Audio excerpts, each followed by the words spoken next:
Okay, folks, happy Sunday morning.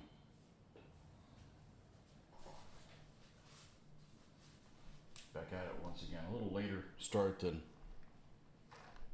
I wanted, but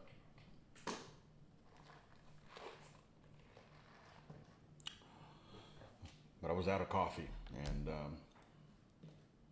the show cannot go on without coffee. All right.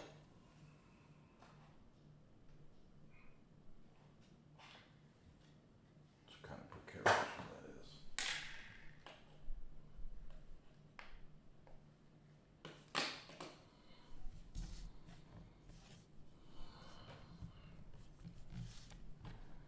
All right, let's mix up some blue.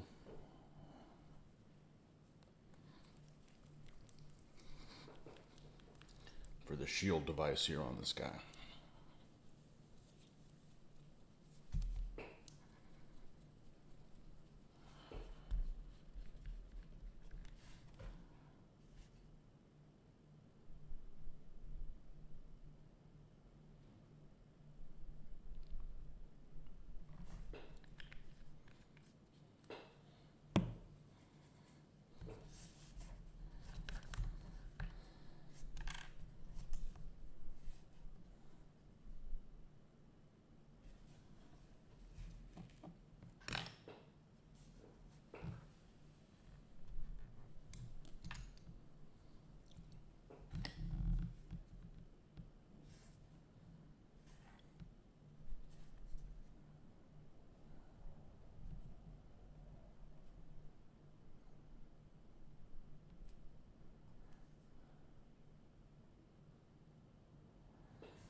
Jules, good morning.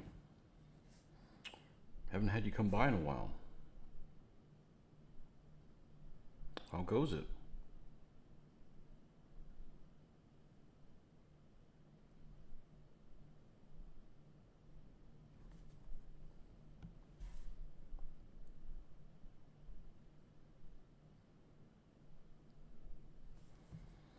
All right, and we're going to put one that is in between all these.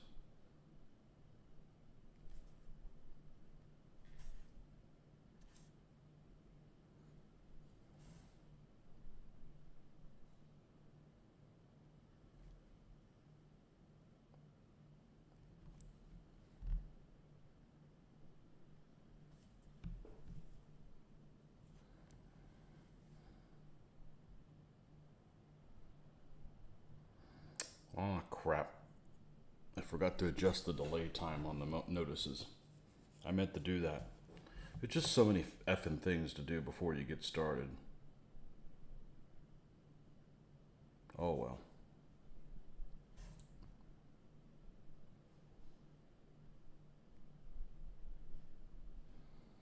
And it doesn't help that I'm not in the most awake status when I start this. Far from it.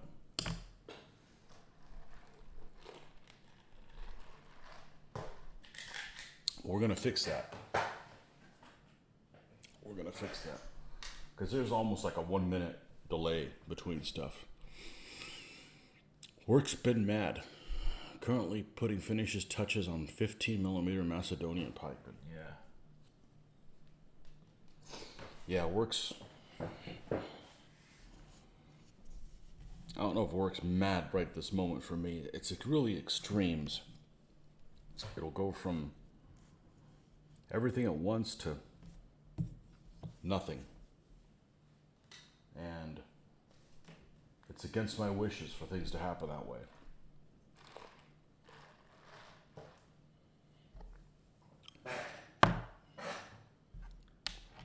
just seems like as soon as I need to take a day off, it's like a ton of work. I got to leave everything done when I leave. I don't know if I have to leave everything done when I did leave. I always have. And after 28 years, 29 years of doing it, I guess I can't go back to it. So that's why I'm really apprehensive of doing things like, taking phone calls from my own personal phone from work. I've never done it. Checking personal email while I'm not at work. I've never done it. I'm not going to start. As soon as you go down that road, you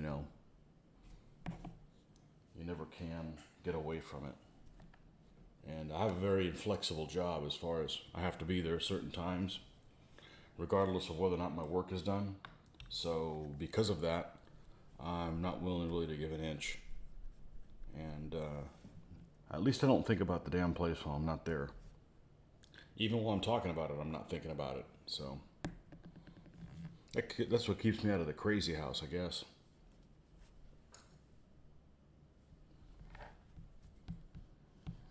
I went through a drive-through the other day, Friday, and had an interesting conversation with somebody. I went up to the drive-through and there was nobody in line in front of me. And this was, I don't know, about 11 o'clock in the morning. And I don't go to drive-thrus very often, but this particular day I was grabbing a salad through there. And I go up to the drive-thru to place my order and I don't hear anything at all. And after waiting about 30 seconds or whatever, I just gave up and moved up to the other window, which is where you would normally pay for your order. And this girl came up to the window, and I said, "Hey, I just wanted to let you know, it looks like your machine back there, your speaker isn't working," because I was sitting up there for a while and I didn't hear anything, so I decided to come up here and place the order. And she goes, without hesitating, she says, "I know, that person back there doesn't want to put their speaker on and take the order. Doesn't want to put their headset on and take the order." And without missing a beat as well, I said, "Well, I can't wait till we go into a recession. That person's out of a job." So I can't wait for things to slow down a little bit. And people that are really bad at their jobs don't have one anymore. Because, I don't know, it seems like the last year and a half, that's what it is. Everything costs more. Nobody wants to do a damn thing. And, well, that's not the way forward.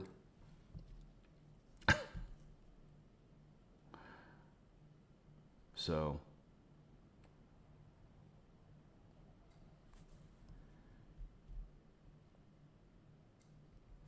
yeah, didn't want to put a headset on and take the order.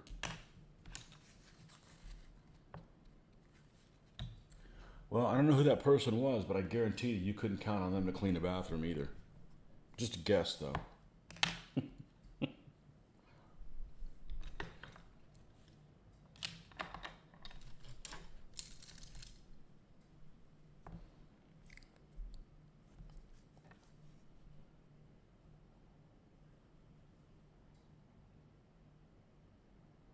No, I couldn't admit. Actually, it admitted to a customer that they were screwing around back there.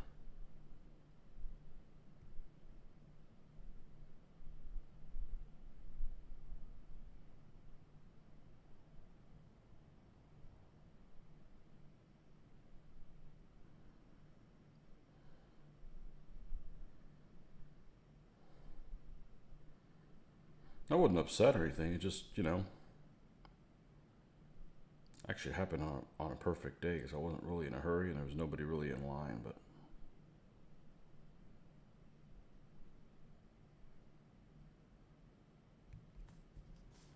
yeah, do your job as best as you can. If not, go get a different job. Why does it feels like crap to do a crappy job at your job?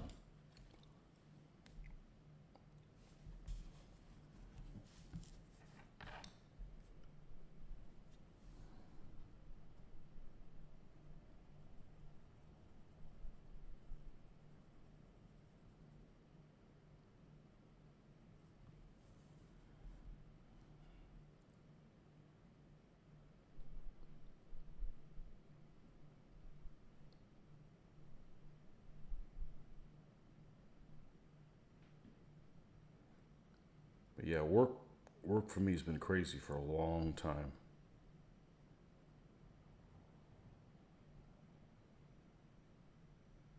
Over 10 years, probably.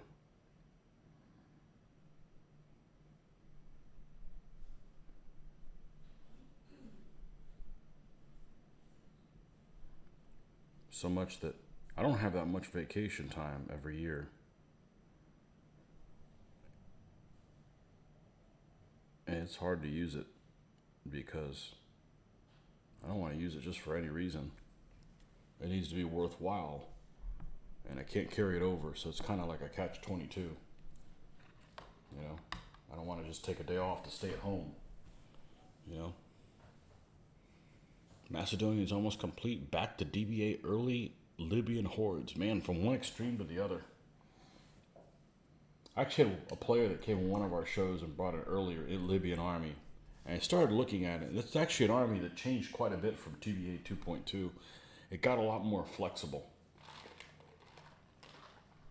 There's even one that I think they can have some solid spearmen in the army, like 4 stands or something like that. I mean, they're not just like all skirmishers how they used to be. And I started looking at them to see if what figures I'd use and how'd paint them and stuff like that. I always like, you know, I have the restraint to buy things, you know, but that doesn't mean I won't daydream and do some, you know, some brainstorming when I find something interesting. But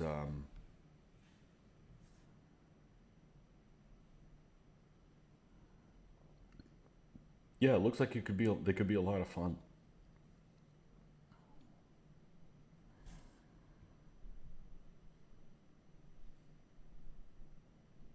I gotta admit, one of the big reasons I do them is so you can make fun of what they're wearing on their privates.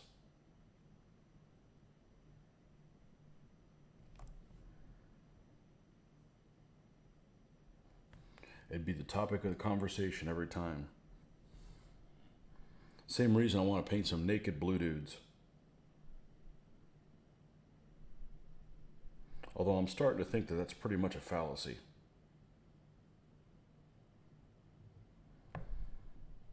I was thinking there was some Gauls that were totally naked and painted themselves blue, but I don't think that was the case. You know, I don't really want to paint an ancient British army. I know lots of people that already have them. I find Gauls are a lot more useful because of, you know, how they fight the invasions against the Romans and stuff like that. I think having an ancient British army just doesn't interest me. It's a later period, and they really don't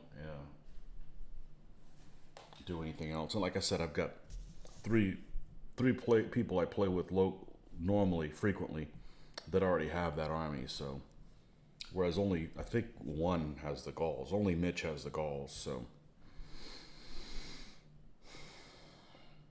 But that was a big incentive, is to paint a bunch of blue guys, you know, naked. For the laughs you could have. I mean, the jokes just write themselves.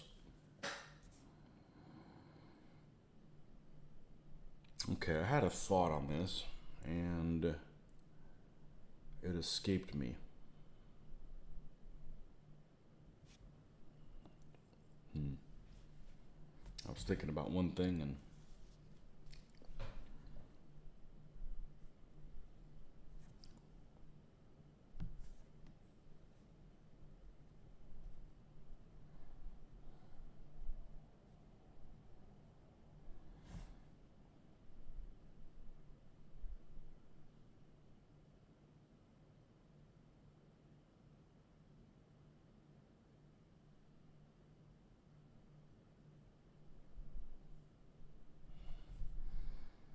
I was thinking I needed to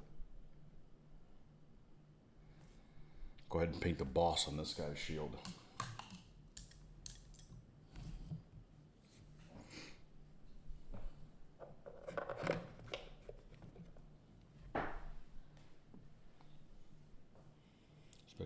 Libyans rarely win, but the costumes are amusing. That's true. Yes, spear elements to do, but they're a later era. But are a later era. They've got tunics. Oh, that's no fun. They're just like everybody else then.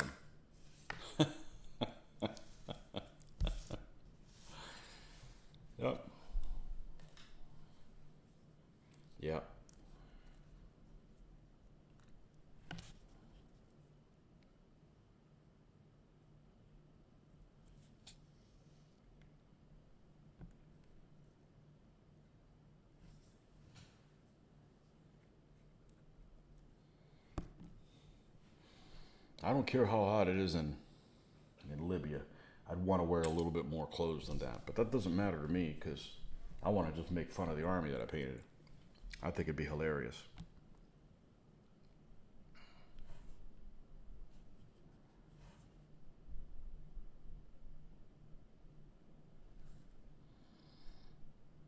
And that's what I'm into in a game, making fun of things when they happen. That's a huge draw.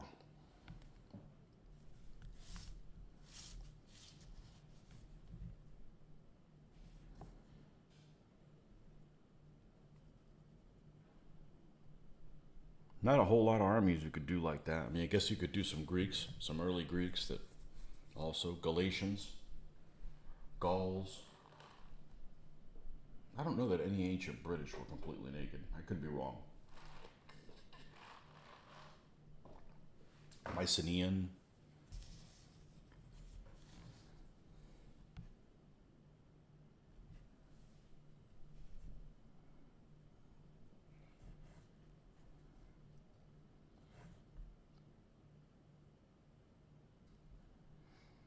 I was actually doing some research. I was looking up on the internet to see what tribe it was, and find out if it was. I want to say I saw somebody that painted some miniatures. Now, it could have just was just wishful thinking. Of course, I could just always do it and just say F it, but I'd rather be historically accurate if I can. There's some big artsy group of thing out in the UK a couple of years ago. It was on the internet where it was like, I don't know, a couple thousand people just painted themselves blue and were just sitting in the streets, just on top of each other in piles. I'm like, it's art. Okay.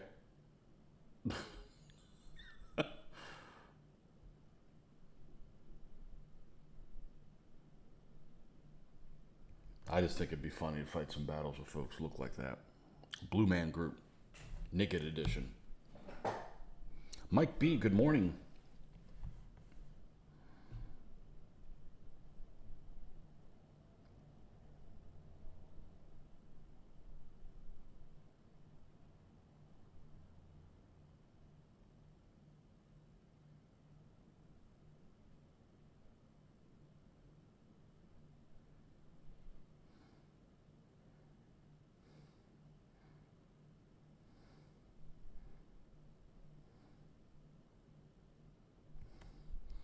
See how bright we went on this.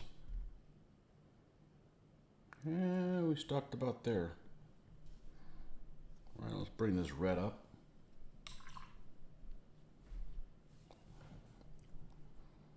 Let's bring the red up.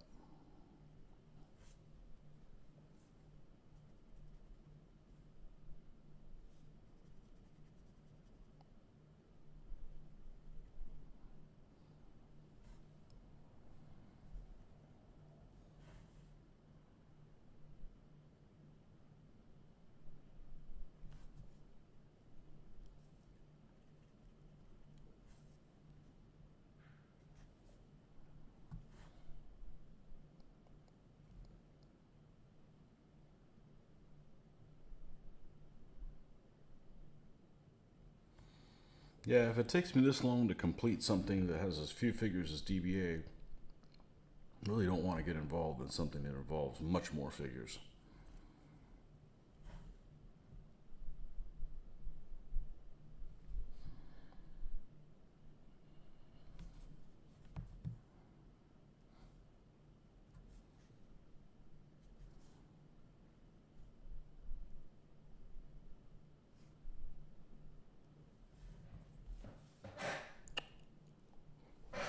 Hold on a second here.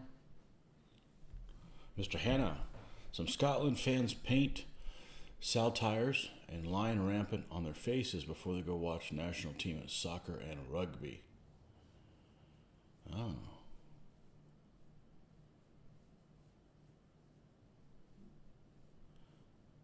They also have pheasant plumage in their hair. I can't say I've ever painted anything on myself. I'm from a different tribe.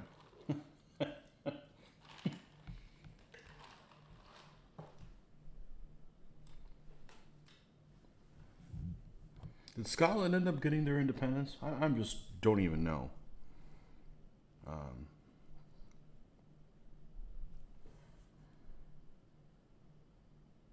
Man, the Union Jack would look really funny without the blue, wouldn't it? I'm against it just on those grounds. Now, the Scots have a beautiful flag. Their old one with the lion rampant and the saltire. I think it's a beautiful flag, but the Union Jack looks like crap without the blue in it. Union Jack looks great, but I need the blue. And the Welsh got screwed out of it. You know, I don't see a little dragon in there somewhere.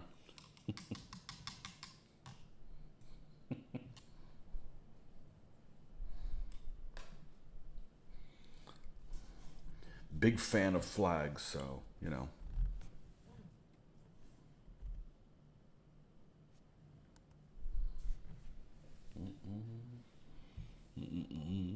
Dirk, there he is, back again.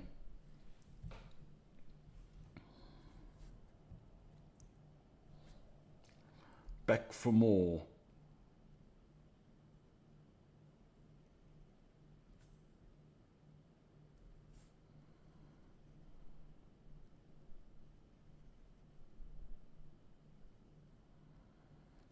Lighten this up too much.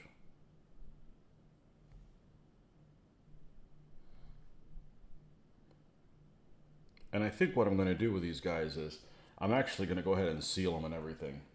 And I may end up basing them as I go along. I don't know if I want to do a big massive base. I need to give myself a little reward along the way of saying, hey, you know, let's take a look and see what these guys look like before, you know, I paint every single one of them and don't have anything to show for them. So I think I've pretty much decided that's the route I'm going to go to. This guy had eyes, and I had to paint some eyes, which I would rather not do, only because it's just another thing to do, and they're always out of scale. You never went away. No, we have a single big red dragon. You've taken a Douglas Standard or Rugby International. All that saw it were impressed. Douglas Standard.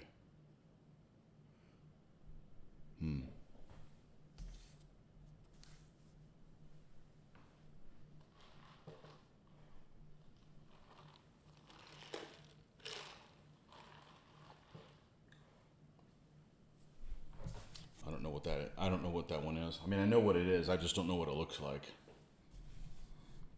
Hey, it's not my people. It's not my it's not my responsibility.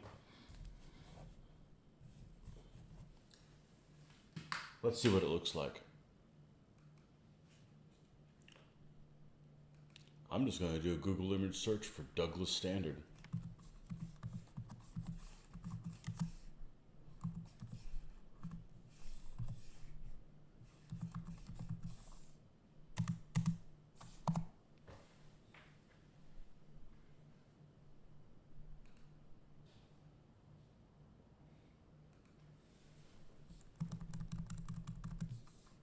That didn't work. How about Douglas flag?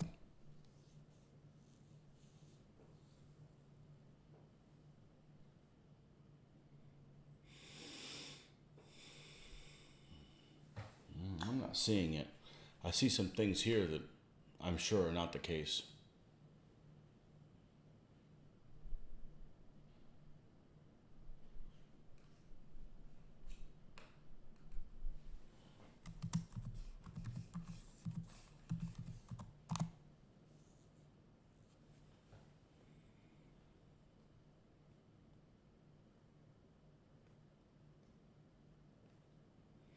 I don't think it's that one either. It's not a heart with the three. Oh, here it is. Okay, Douglas Clan Scottish flag. Okay, it has both of those things together. Okay, cool.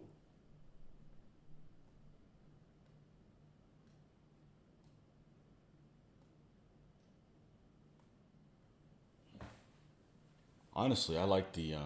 I don't give a crap about any of the teams, but I like that I like the symbol that they use for the England team, which is basically the lions, but in the Scottish colors or the Scottish-ish colors. I think that looks really good. I'm a big fan of lions and birds of prey and all kinds of stuff like that on heraldry. You know. Okay, the heart with 3 white stars in the background. Okay, I saw that. Of course, if you turned on sound, it works better. Yeah, we all need a checklist, don't we? There's just a lot of stuff going on. It's easy to forget one thing, you know. It's easy to forget one thing. Yeah, those 3 white stars on the blue stripe over the heart on the. That's pretty cool. It does make them look a little bit more like a lover, not a fighter, though. Just saying, you know, it's okay. After reading We Free Men by Terry Pratchett, I have an idea of using 2528 Pixie Army for hot, using 15mm picks.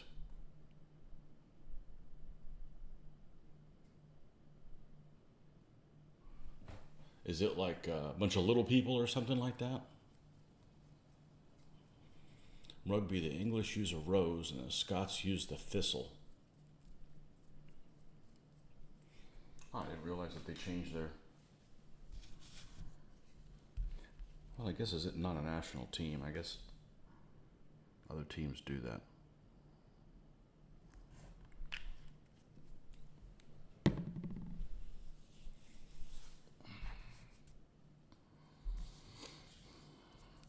Never got into sports. My dad was not a sports guy, and you know, we're all influenced by our fathers, but my dad was a history guy though, so that's where this comes in. It wasn't a war gamer, but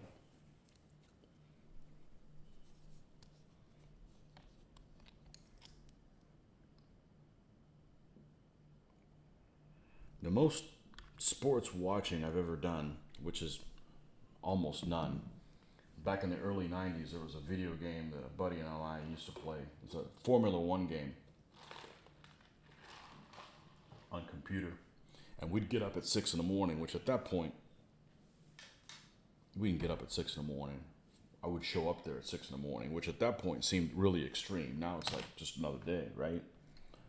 But we'd watch the Formula One race for whatever it was, and then we would go and race that race.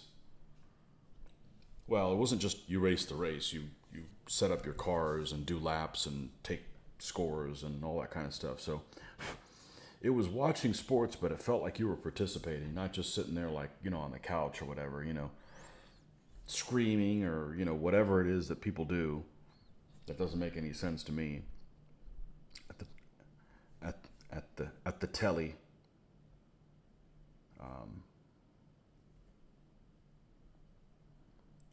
So we did that for a couple of years. That was a fun game. And one of the unique things it had about it was we only had one computer. I mean, this is, you know, back in the days when not everybody had a computer and there was really no internet from the standpoint where you can just hook up or whatever and play remotely.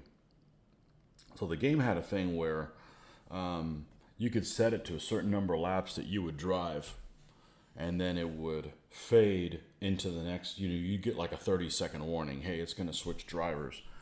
And it would fade into the next person, and you just switch seats, and the next person drove them for another 4 or 5 laps. So it was always interesting to see what your computer-controlled driver would do while you weren't driving there. But, you know, times change as you know, we get more and more demanding about what we will and won't put up with. And honestly, that was a pretty good game back in the day that we enjoyed for a little bit. So, you know, we'd go and watch, say,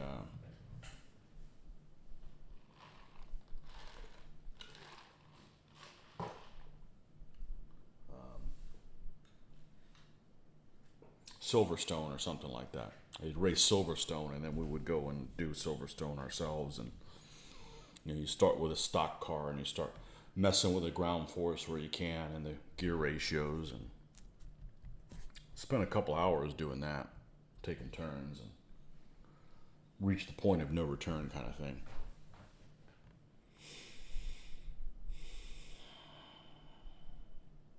It's the heart of Bruce the Douglas. Took it on pilgrimage to Spain to fight the Moors. I didn't know that. Oh. So he was an ally of my people, and I didn't even know that. Bruce had promised the Pope he would take a Scots army to fight for Christendom, and after he died, his heart was put in a casket sent to Spain with a Scots army commanded by Douglas. I need to read up on that. That sounds interesting. You got it. They're the pixies thrown out of fairyland for being drunk and disorderly. Aye. They just don't like having a good time in fairyland. That's what it is.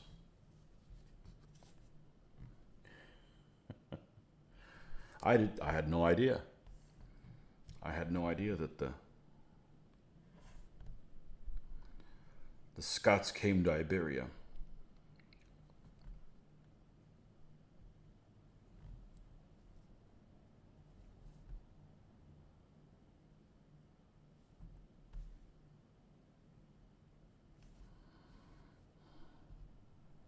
Interesting. Well, I haven't painted a Scots army and have no plans in painting one, only because, again, Mitch has an army, and so does Marty. I don't have anything against them. I think they're actually a pretty cool army. They became even better with 3.0. I don't know about that custom about not wearing pants, but I don't have to dress up like them, So I do want to do a Scots army, so I'm going to go with the pre-feudal Scots because nobody has them. And I'll still be able to do tartan type stuff. No, they won't have kilts, but they're still, tartan patterned things. They don't necessarily have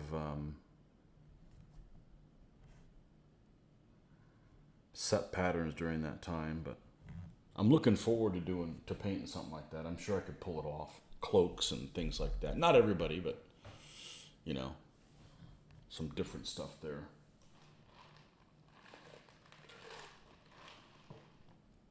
A lot of fast pike.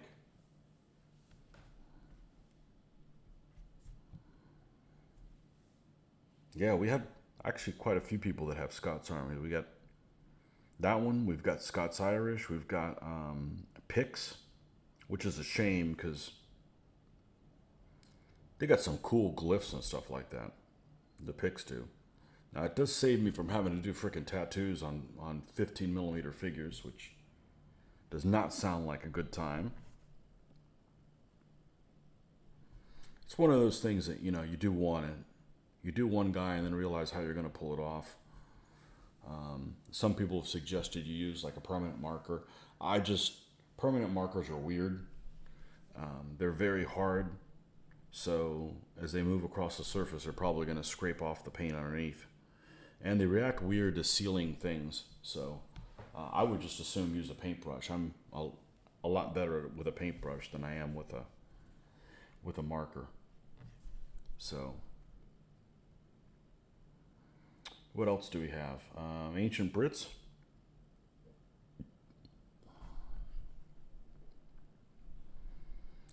Nobody has Caledonians, but then they're almost like the ancient Brits. Wise, as far as look. They're similar enough.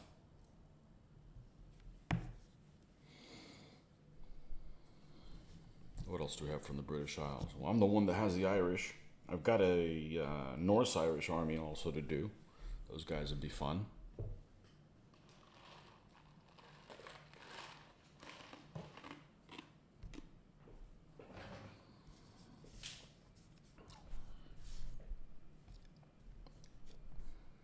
Two Viking armies. A couple guys have Viking armies.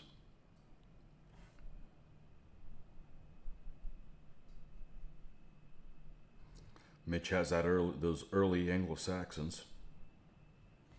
His loser army. I think you may have won one game ever with them. Well, they're all freaking solid warband. You know, you have a one-trick pony.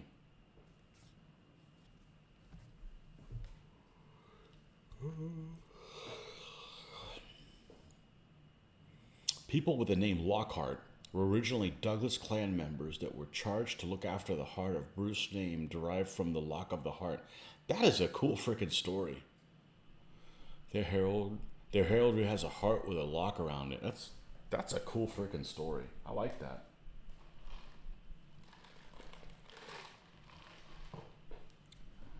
I bet people named Lockhart don't even know that. Well, people here in the U.S., let's put it that way. People are, I'm sure in Europe, are a little bit more aware of their own heraldry. And I don't know, I'm thinking maybe they're not. Maybe there's ignorant folks everywhere. I'm a big heraldry fan, so, you know, maybe if I had, you know, a stupid heraldry like Mitch with his potted plant, I wouldn't be into it so much, but I got blessed with a good one, so. Me big fan.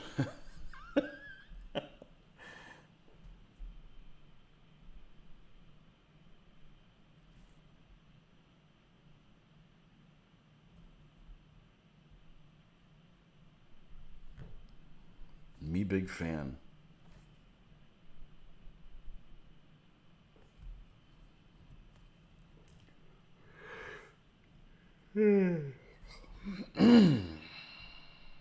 Yep. Drinking coffee and yawning. Coffee that's strong as shit, I should also mention.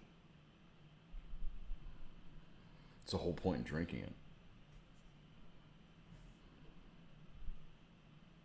Get the vitamins in your brain working.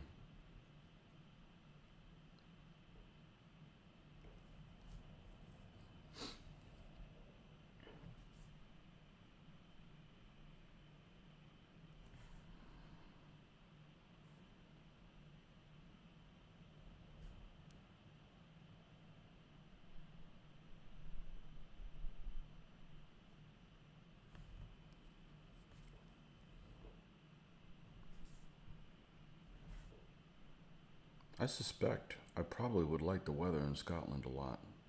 I'm a cold and wet person, but I do like clear skies, so I don't know if I could deal with that dreariness. Not the food, but you know, that's the first thing when I travel I miss. I miss the food. I don't mean American food. I just mean, you know, how it's presented here in this country. I'm spoiled in that respect, but I think the weather in Scotland would be. I love cold and wet. I'm happy.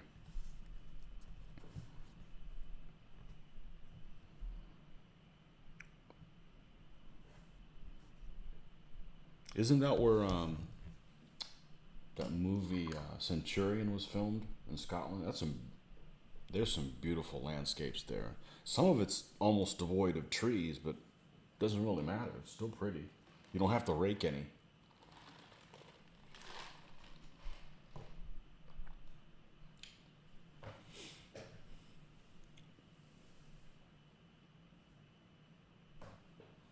I would need a translator though. There's a guy I follow on YouTube and he's from Scotland and the poor guy, well, it's not his fault, it's my fault for not understanding him. I don't understand what he says half the time. Half his words I don't understand.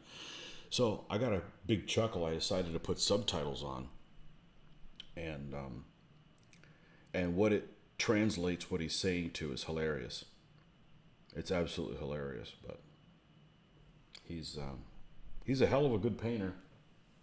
But I can't understand. I'm not used to understanding that accent. I guess if I got dropped over there, I would. It's going to be sink or swim. You either figure it out or you don't. Douglas crusaded against the Moors, commanded part of the Spanish, had the heart in a casket around his neck. The heart was buried with him. In Scotland, the heart is later buried in Melrose Abbey. I gotta read about that. That seems really interesting. All right, where's my homework assignment?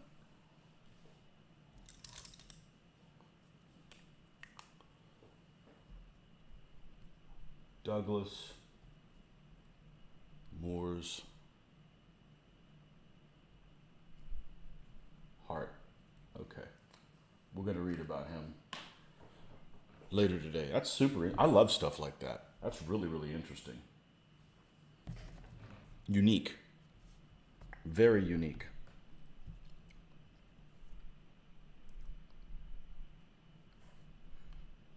Campaigned against the Moors. I like him already.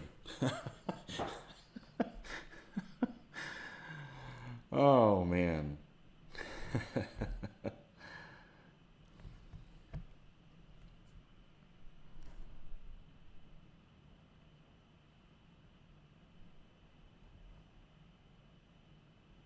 The second army I did, the Almoravides, and they are really cool looking.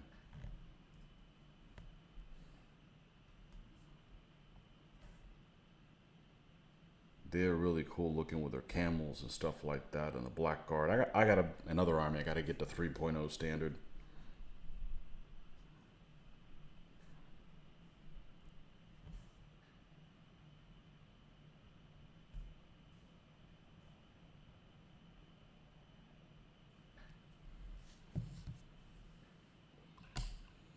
I don't like playing Spanish though. It's too personal. I feel like I have to win.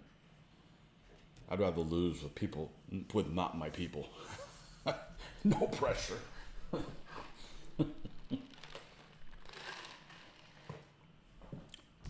Doesn't matter playing them. I enjoy playing everybody. And there was lots of assholes in Spain, but it's still my people.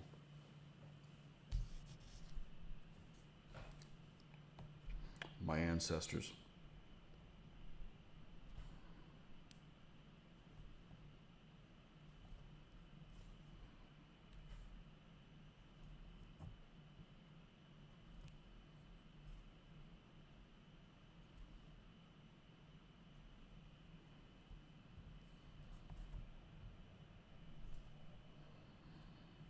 What else we got on here?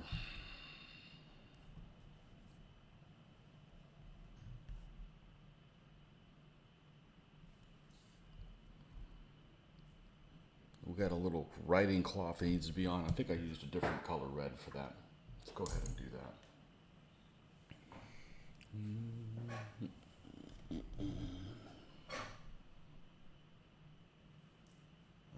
I don't think it was this red. It was the other one. And it makes a tiny little bit of difference. It's more principle than anything else. Where is the other? Where is the third red? The one called flat red. This Vallejo has the scarlet. They have this one that's just red, but it's also called bermellón. There's a Spanish word I don't use. Bermellón. Or, as they would say here, bermelon. And then here's flat red. All right.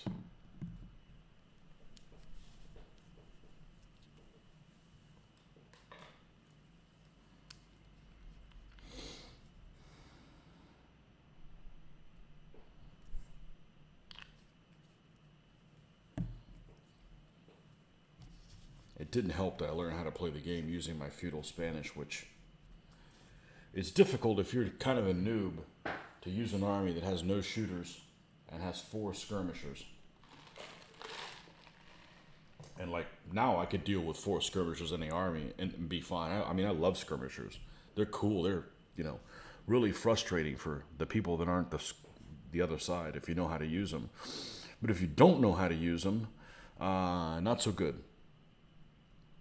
So I had a hell of a hill to climb, and I think I've got the record up to like 21 and 27. So which is, there's some hope in them being positive, but yeah. It was the first DBA army that I painted, and people looked at me. I brought them to a show, and I entered them in a painting contest. First DBA army played, and I ended up winning the painting contest in the whole convention, which, doesn't mean a whole lot to me. I just thought I'd mention it for what's coming afterwards. It doesn't mean a whole lot to me because, like I've said before, what's important to me is that I am happy with how they turn out. I don't care if other people don't like them or don't. I need to be happy with it, so I will continue to let's say get a rise out of painting. I need to keep on track, so be happy with the results are. But anyways, people couldn't believe that the first DBA army that I painted, I won a painting contest with it. I said, well, you do realize that this isn't the first thing that I've been painting. I've been painting at that point for like 20 years. I just had never painted figures, you know. I'd been painting World War II stuff, and it's not like I just started painting. There's a difference. I could start painting, God forbid, American Civil War, and it would look good. And I've never painted American Civil War before, or Napoleonics.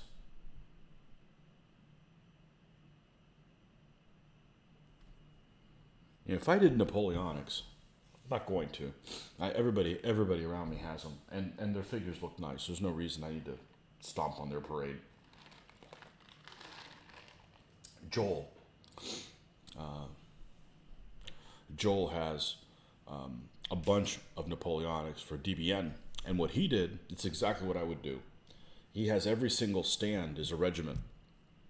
So on the back side of the stand, he had printed it out and writes down, this is the 2nd Ostfriesland Regiment, or the 47th Line Regiment, and they're, well, he says they're painted like the guys are. I trust him. He's into that, as I would be as well. And that would be the way I would go about it. And I think what he said is there's different pom-poms or tufts or whatever on the shakos of certain units. And within that stand, there's like one figure representing, the guys that have the yellow one, and one that represents the guys that have the green, and they're just in the correct proportions on that stand. That's absolutely the same way I would go about it.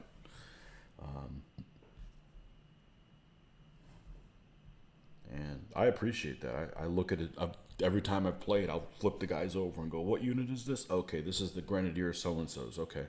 Because that stuff's important to me. It doesn't matter to some people, but it does to me. So that's how I'd go about it. I appreciate those kind of details and stuff like that. Otherwise, you could just paint them however the hell you wanted to.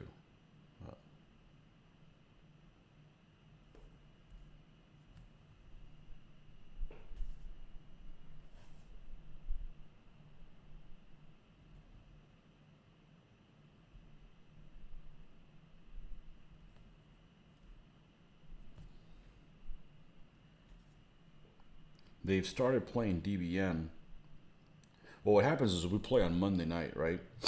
So when we play, we generally play on Monday night. Joel lives about an hour and a half away in a little town in the middle of the forest. In other words, you don't really want to drive there at night because you got a deer and stuff you got to deal with. So he's retired, so he plays pretty much all day with Mitch. And Mitch is off on that day. So they'll do different games, DBN, Command and Colors, Napoleonics, other stuff. And then Joel's not really into DBA. I'm more into DBN than he's into DBA, certainly. They've recently played DBN using base widths instead of inches. And I tried it one time as well, and it is infinitely better. So keep everything the same, but instead of using inches, uses base widths, and it is so much of a better game. Just because with inches, some units just aren't maneuverable enough. Like cavalry, they don't have to move across the board, but the idea that you can't get from here to here is, kind of silly. We're not doing it in tournament. We're just having a friendly game. So when you have a friendly game, as long as you two agree on how you're going to play, it's not a big deal. And It is a fun little game. I like the idea that each stand is a unit. Is that way you get a chance to paint lots of different units. If you've got to paint 24 or more figures just for one unit, you're not going to get a chance to paint very many different units and facings and stuff like that. So that really kind of appeals to me. I just don't see myself ever doing it because it's not a period that I love. I don't dislike it, but it's not a period that I'm in love with. And like I said, everybody around me has plenty of figures for it, so they don't need me, doing it. I'm happy to just play.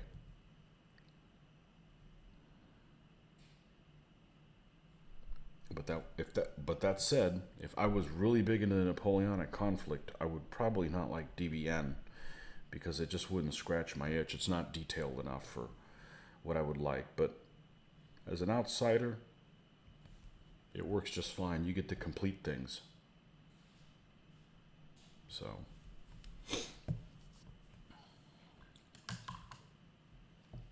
I have to search out all those figures painted, sculpted by my hero, and paint them. No, that would be the draw for me, is to paint Dave Alsop's Austrians and French, and I think he's got some Russians as well.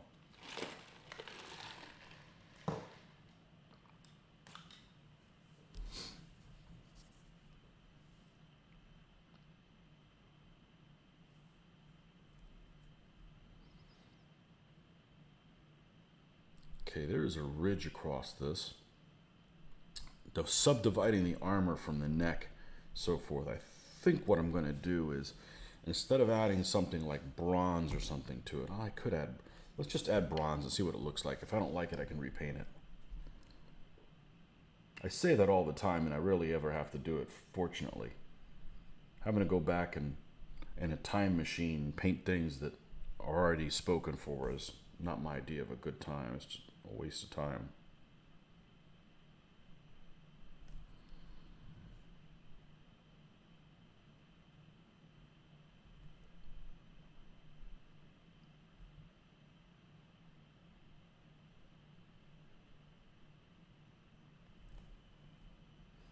There's a little ridge here too.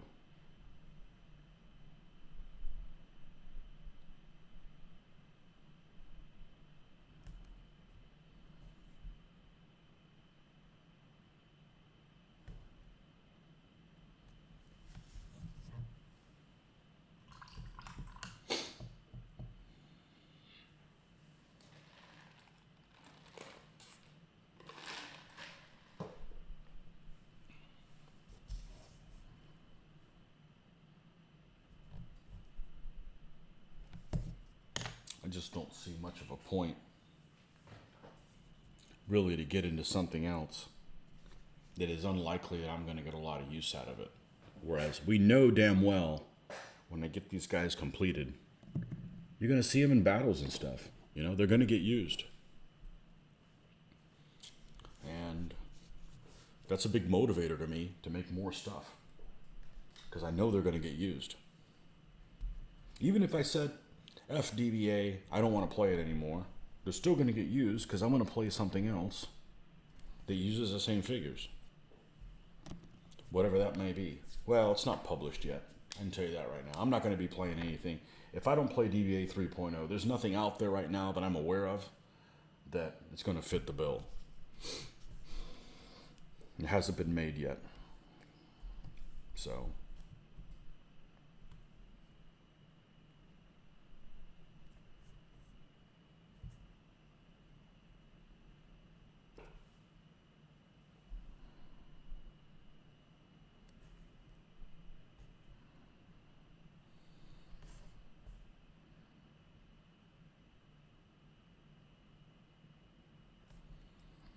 I'm surprised that there's not more systems that use a pip mechanism, because I think that's really one of the best parts about the rules. You can't do whatever you want. As the commander of your forces, they won't do whatever you want them to. But at the same time, you also know everything that's going on. So there's not all these like cool details that are hidden from you in fog of war, just so that you're not allowed to react to them. And I think that system works really well. And this is somebody that's coming from a system who's the opposite. I mean, I always grew up like, okay, leave the room, go do this, do. But you're missing out on all these cool things that are happening to your troops. I think that that's the better method. You had a friend who did an Austrian Napoleonic army, did it in a day, spray painted them white from a can, gave them a wash, picked out some details, 2 divisions painted it in one day. Oh, that wouldn't be me. And that's exactly the army I'd do first. I love those German helmeted dudes because they look different. They look different than all the other Napoleonic troops. And I got a soft spot for the Habsburgs anyways. Well, I'm not related to any of them. I'm not related to any royalty, thankfully, that I know of. But, you know, I like my Habsburg Spanish, so by default. And I think it would be a challenge to make troops that are mostly white not look like they were spray painted.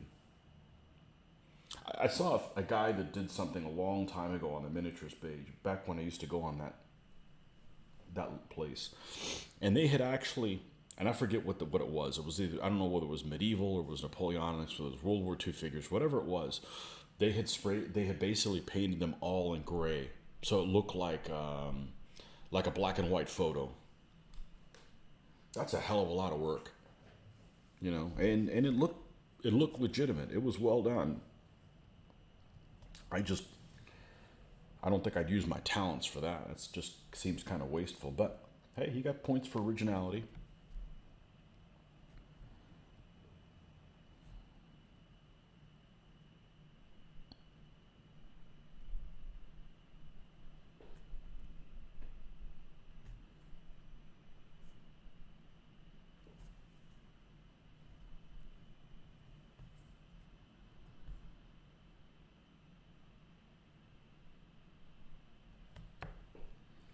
I better be careful so I don't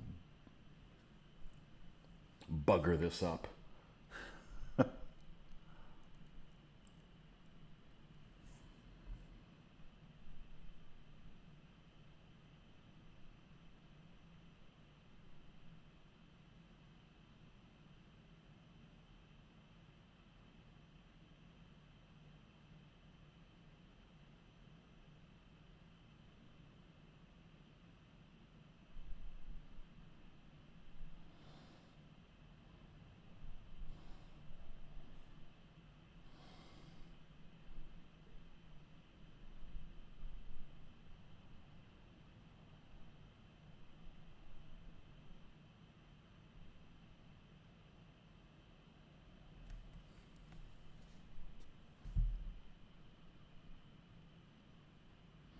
All right, let's put some. I think we use the same color for this. The stirrups.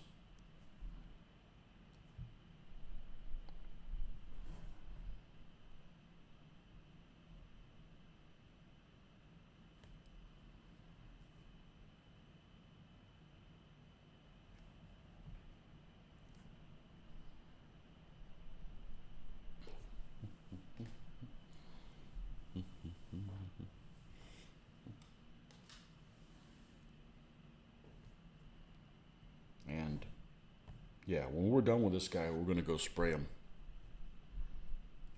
We can see how this cavalry looks on a stand. But, you know, while we're waiting for stages of that to be finished, you know, working on other figures.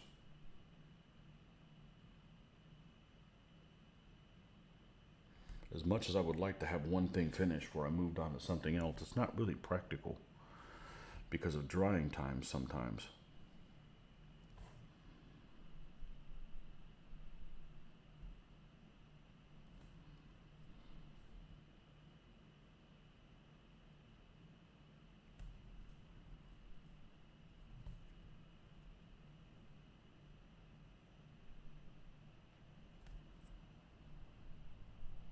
What do we got other than horsehair to do? We got this strap on this dude.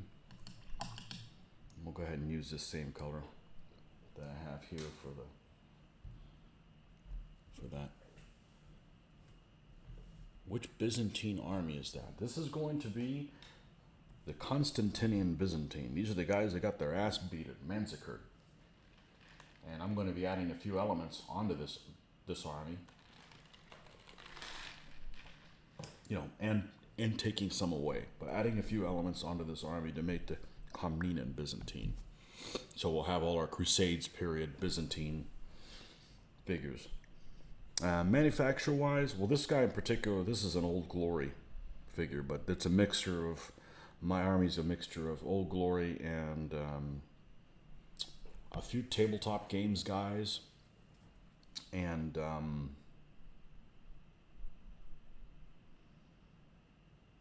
Alain Toulaire, which is a French manufacturer that is out of production. It was a one-man band, and the band don't play no more. The sculptor slash owner of the company passed away, I want to say 2015, and his family did not want to have anything to do with the business, so they are no longer available. And it's a shame because they were really nice figures. And as I like to say, a lot of shit, and there's figures that are significantly worse than his. Well, his figures aren't bad at all. I think a couple of them are mislabeled as what they really represent. Like some of his Koreans apparently are not accurate for the period that he says that they are, but they're still beautiful figures. I think the third army I painted was his stuff. They just came across it on a fluke. But they're really size compatible really well with Old Glory. They almost look the same. They're a little softer. Old Glory tends to be a little bit more harsh edges and stuff like that.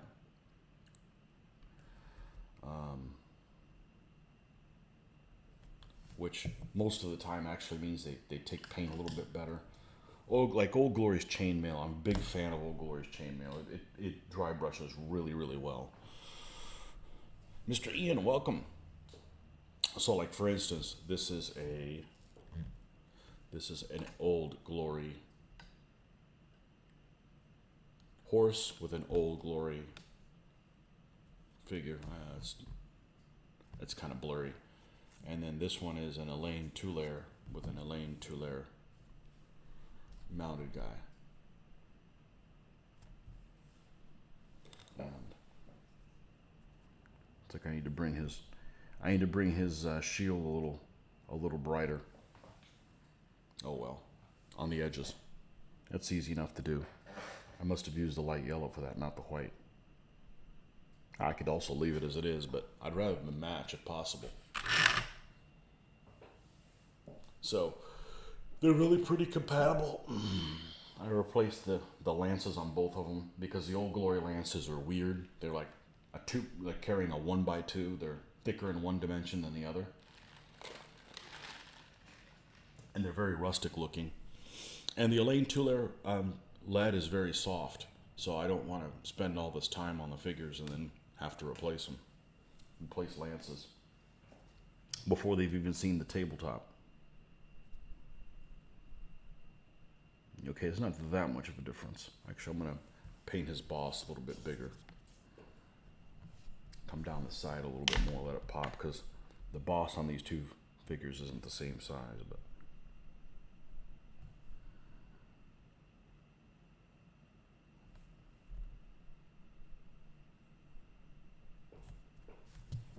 all right, let's grab the yellow. This one right here. Golden yellow, another mislabeled color. People that are starting to paint always too worried about what the color is called. Well, this is a color that it says it is. It's, German yellow. Why can't I paint my Panthers in that color? Because it's just a name, dude. That's the wrong color. You paint it, it's going to look terrible. So, yeah, nice contrast. They're going to look even better in photos. The video just doesn't bring them out. I've got really good lighting for what I'm doing. You guys are not getting the best lighting. It's just one of those things. It's it has to do with the angle it's coming from and so forth, but you guys will see. We'll base these guys and they'll look good.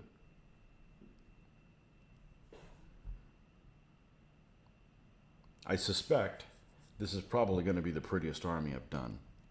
So as long as they keep getting prettier as I make them, all is good.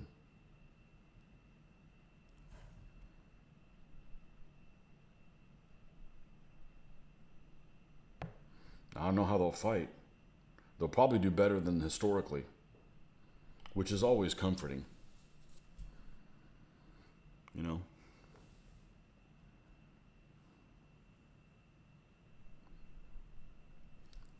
Buy a bunch of loser armies that didn't do well historically. That way you can feel good about, not losing every battle with them. Which is a lot better than sometimes what happened.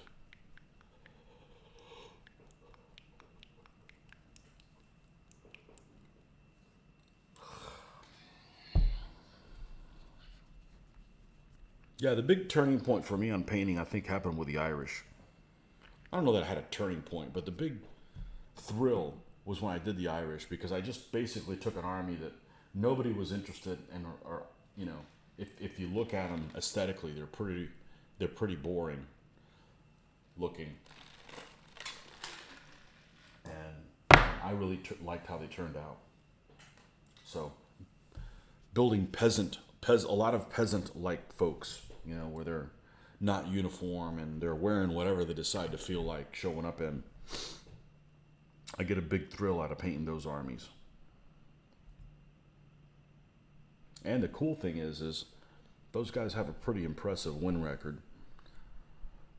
But sometimes when you have an army that's not as good on paper, you got to fight a little harder.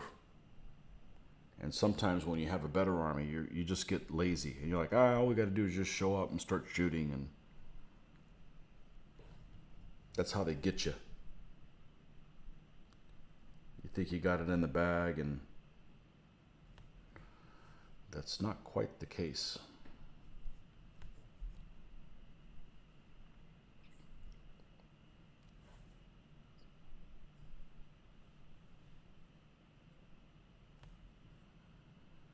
And the little doggy on the general stand helps too. That's always a good tie-in. The Great Odago.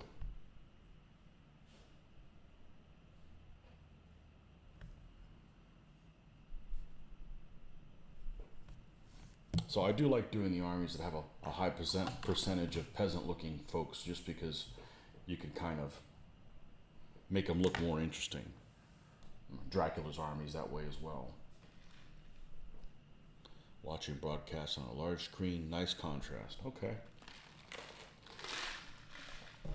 Well, I'm always afraid that, the longest time I would have people say, man, your figures are too dark.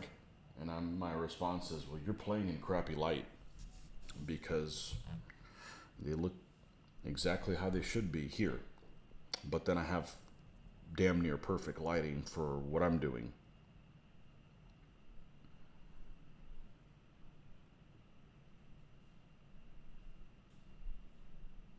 What the hell was I just getting ready to mix up? Oh, I am going to go ahead and pull some Nuln Oil down and do these helmets, and give it a little bit of a contrast on there. So let's get that before I forget to do it. I sometimes forget to do it.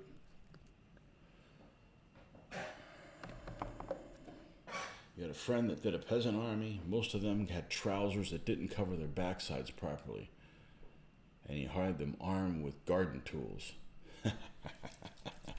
The jokes just write themselves. The jokes just write themselves, yeah. Those people need some loving too, Commoners.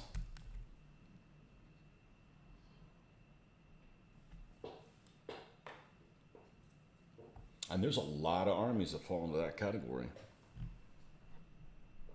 I was talking about Huns. I'm probably going to do some Huns soon. And their whole army is basically what I would call peasants. You know, they're all, what did you show up in? That's what you're going to wear to battle, you know.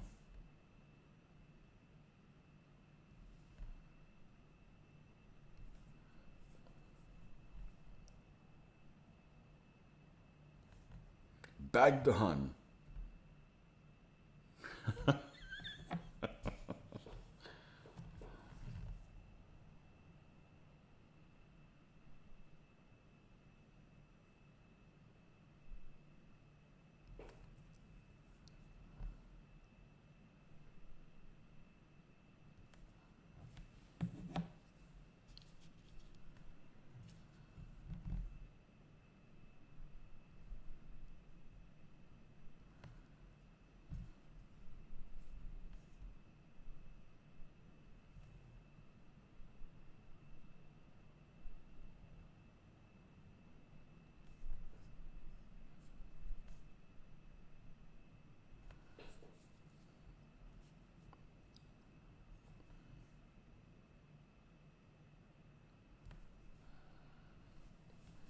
And then we'll come back and lighten that up with the same color again. But that just adds another depth layer. Oh, we need to do the horse.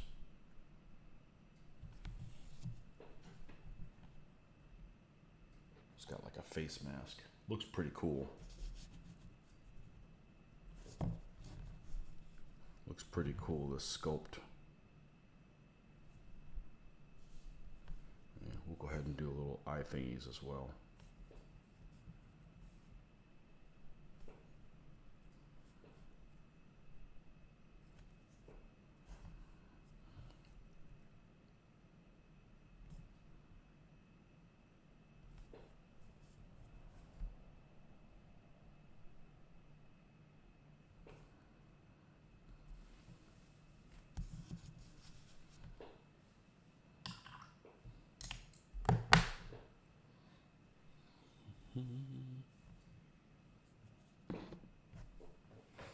$50 of gray and brown was the color scheme for the army.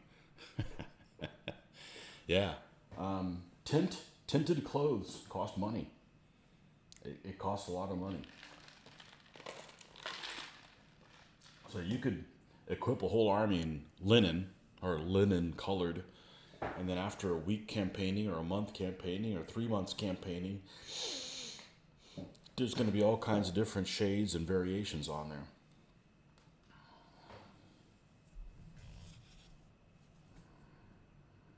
Okay, we're going to have socks on all 4 of these horses' legs, I think. The gray that we used is,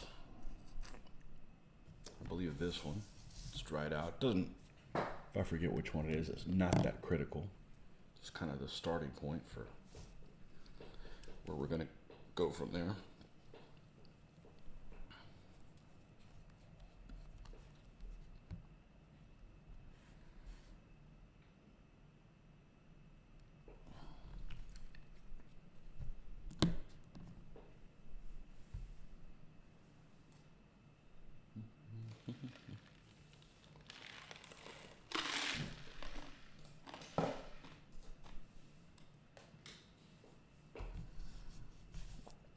And I don't have a step army yet painted.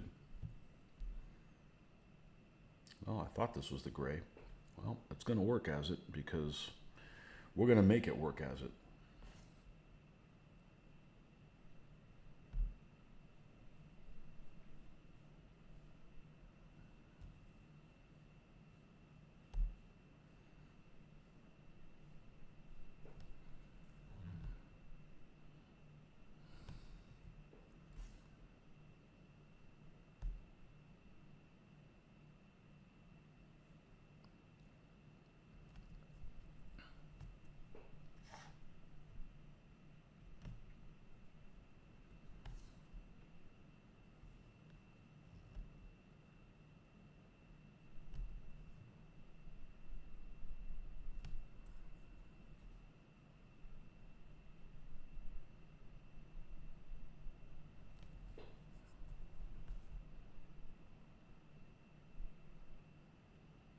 I tell you, the one thing I'm really bad at, I'm really, really bad at this, and I'm probably really bad at this because I've really so what I'm trying to think of, I've really made no effort to try to be more knowledgeable about it, is horse breeds. Unless you're talking about like a step pony and a regular horse, I can't tell the freaking difference. I can't tell the difference between an Arabian, a nice. I came across a horse. Apparently, a lot of these horses were a type of horse called a Nicean, Nisian, and I came actually across that because I'm reading the book I'm reading right now on the Diadochi. One of the guys that goes into battle was a guy named Leonidas, and he happened to have a Nicean horse, which apparently is an extinct horse breed. But you look at a picture of him and they look exactly like every other horse. So unless you're like a horse connoisseur, you know, I guess you can tell the difference. I can't tell the difference between any of them, and they all look the same to me. I've seen pictures of them right next to each other. They all look the same. But I could tell the difference between a Panzer Mark IV H and a Panzer Mark IV J, but I can't tell the difference between an Arabian and a Andalusian horse. And I doubt the miniature sculptor can either. It's not like somebody's out there like, that guy sculpted the wrong damn horse, you know. So, yeah, I can't tell the horse breeds apart. Thoroughbred and a whatever. So, I mean, step pony, sure, they look like a zebra. You know, they're zebra-ish, stumpy, size-wise and style-wise. But other horse breeds, I can't tell them apart from each other. Even looking at pictures.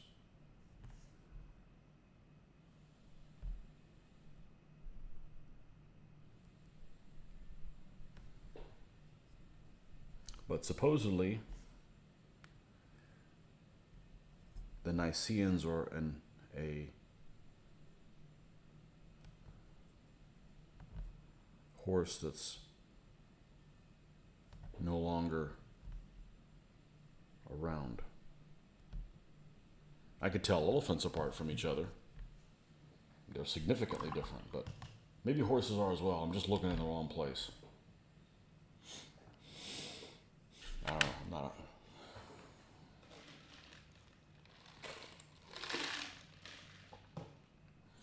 And it's annoying because it doesn't have anything to do with color. You think, oh, okay, Arabian horses are all like, buff colored, and nope, that doesn't have anything to do with it. So that's really annoying.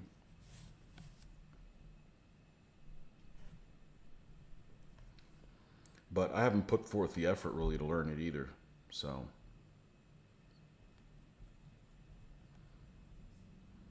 maybe there's somebody out there that can tell the difference between the horse breeds, but they can't tell the difference between a pike and a spear or something like that. Zeiston and a javelin. I don't know what the difference is. Get out of here.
Where did I leave this at? Here? Yeah.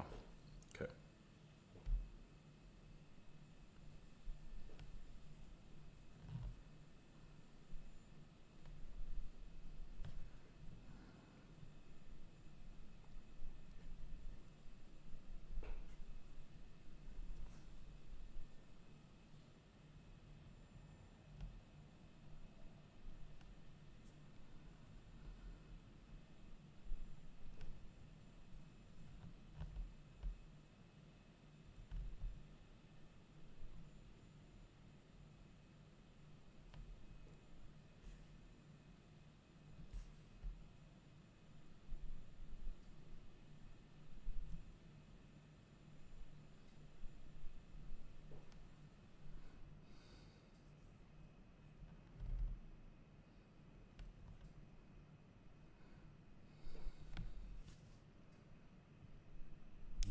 a little bit of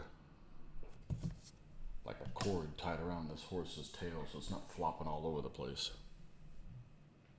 The Moors have supposed to have bred their ponies with European horses to get a more decent horse.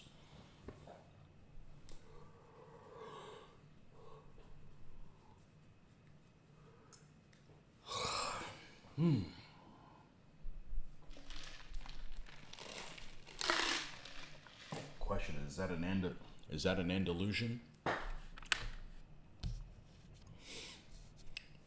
I don't know. I put no effort into it. You know, it's not my thing. I can't be into everything. Jeez. Wiser words have never been said.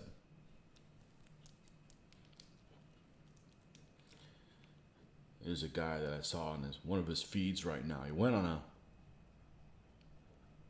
on a tear about how the Normans really should be riding ponies. And, you know, he had some valid points. But the reality is none of the miniature manufacturers follow his recommendations, nor does it look right. It just doesn't look right. So, you know, sometimes you kind of have to go with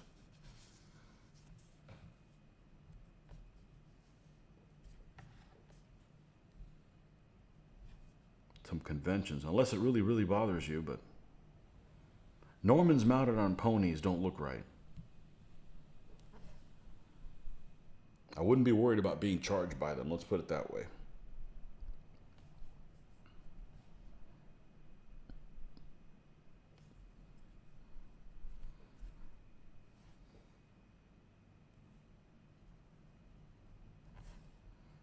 But yeah, he went on a tear about that. It's fine, it's your channel, you can do whatever you want. It's just a bit like pissing up a rope, though. I mean, unless you end up replacing every single horse, but it doesn't look right to me. You'd have every single person who would come up to you, you'd have to explain it to them. So do you want to explain that to every single person that walks up to your game? Hey, why are the horses on the Normans so damn small?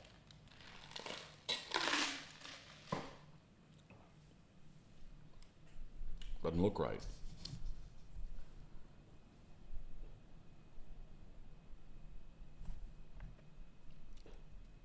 He might be completely correct. I'm not arguing with him. He's done a lot more research about it than I have, but it just doesn't look right. You know?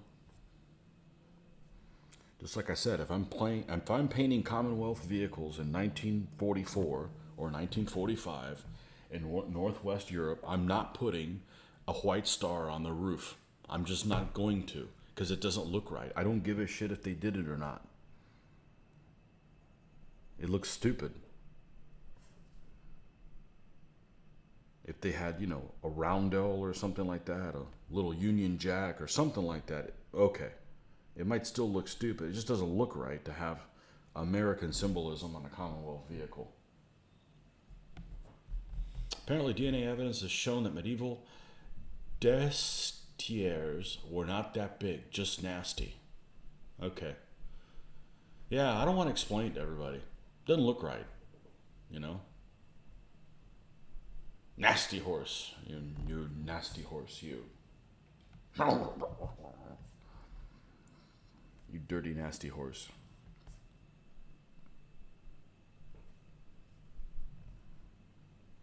So it doesn't bother me, you know.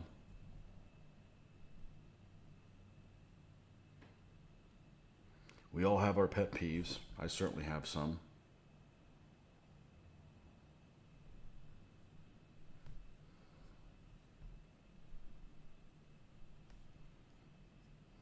And they don't necessarily apply to wargaming.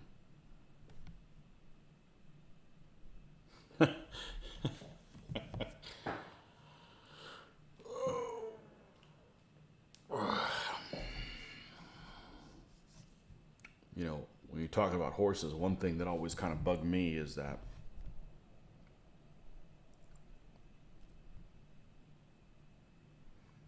my first Spanish army that I painted, for my first DBA army, every single horsehair is basically black because it looks right. It looks right to me. And, you know, you can go, well, go look at a real horse. Yeah, but there's stuff you see in real life that to my eye does not look correct. Like I have seen horses that, you know, their coat is like a medium brown, like a chestnut, right? What they call a chestnut horse. And they have chestnut hair that's almost the same color as their coat. I don't care if it happens in real life. It looks wrong. And you see people paint it, and they literally use the same color brown for the whole thing, and they're legitimate. There's horses out there that look like, but it just looks incorrect. So having a black-haired horse or a almost black-haired horse for every coat looks more correct to me anyways. Now, with that said, I've varied from that now, but I've done a couple of them that have a very similar coat, a very similar tail color to the coat, and I have trouble sleeping at night, but again, it's a contrast issue. It's a contrast issue for the figures on the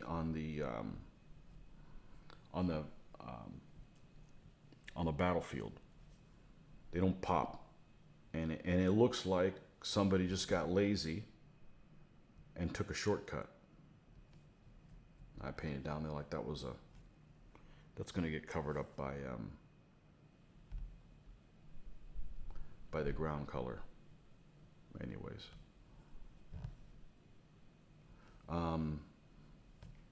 so I'm sure we all have our little conventions of what we do and don't do, but it's mainly a contrast issue and just doesn't seem right,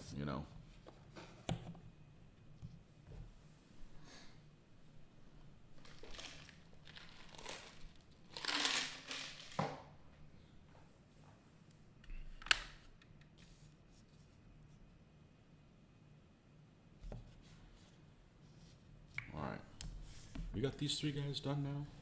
Let's have a shot over here with the shield. Here's the three guys that are going to go on the stand. Not necessarily in that. Next to each other.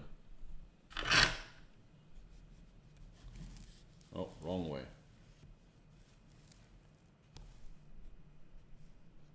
Let's see. What if I move this back? Move them closer. How about we engage? Let's plug this little guy in. You agree with me 100% on contrast. Yeah, you have to have the contrast, or it looks wrong, and it looks like you just did a shitty job. But that's just me. I mean, they're your figures. You can paint them however the hell you want. And you can't have too much contrast, but generally, no. Generally, you can't have too much contrast, but yes, you can have too much of a good thing.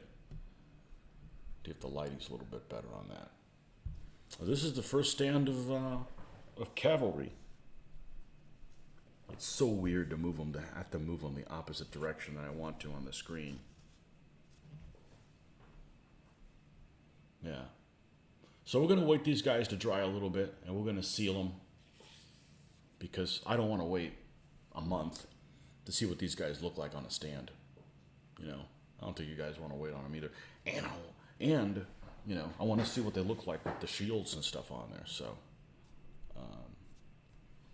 I'm pretty happy with how they look now, which my experience has been, if you're pretty happy how they look like now without them being sealed, you will be really happy when they are. The sealing is just like magic. It really is. It really enhances everything. So, okay. Oh, I never highlighted stuff with the metal color. Damn me. Where's my producer? I ought to fire that guy.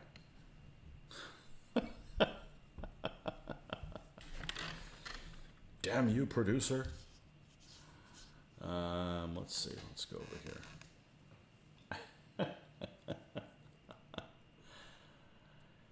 Yeah, I don't know how they'll fight, but I can't worry about that shit no more. I just got to make them look good. That's the only thing I can control. I can't control everything else, you know. They may have issues with back pay and stuff like that I'm not aware of, and they don't want to fight, but let's make sure they look pretty.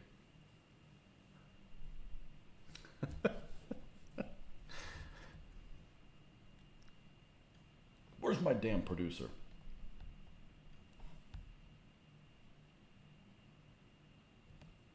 I don't want to go any brighter metal than this. I think this is plenty bright.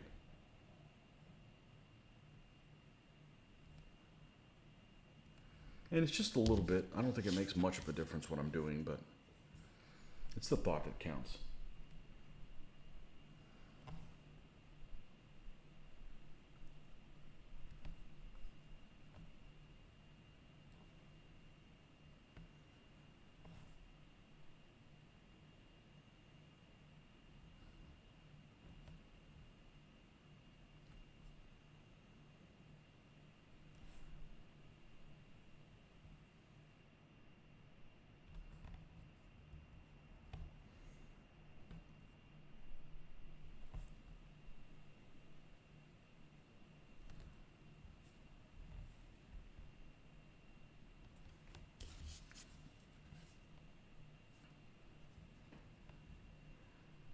I actually like the way the horses looks. That's really dull. I might just leave that one the way it is. Or not really dull is probably the wrong terminology to use, but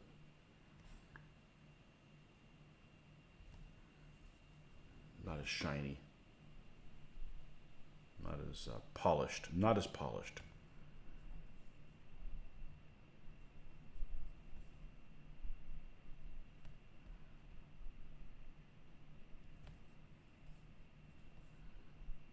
Oh, and I didn't paint this clown's beard either. Damn it, man.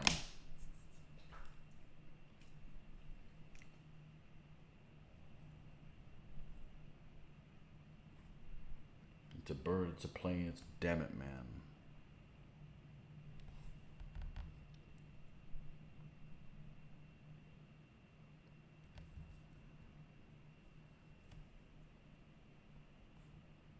Yeah, we'll use this colors right there.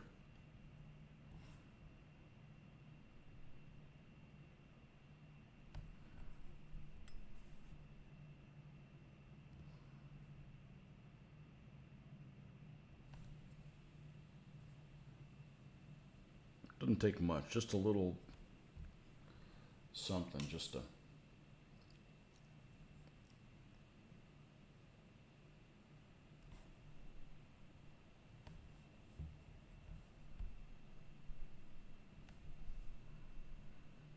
yeah, I'm gonna leave the horse thing the way it is.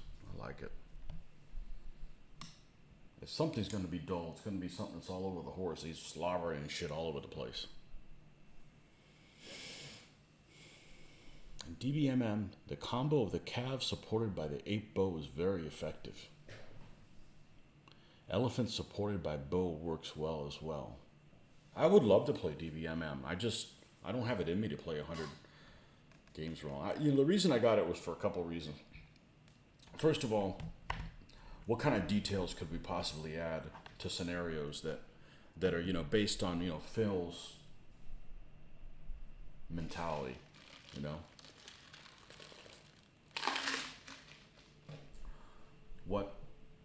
what kind of details are in the army list that I should be privy to that aren't shown in DBA? What allies during certain years are in there that DBA lets you use them during the whole length of the period of the whole army? All those kind of details that aren't included in DBA 3.0. And the other rules that if somewhere down the road I decide to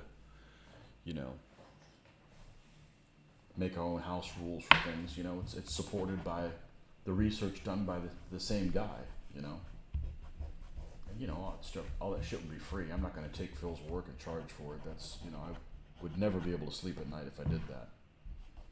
That's not what I'm about. So I don't believe in charging for somebody else's work.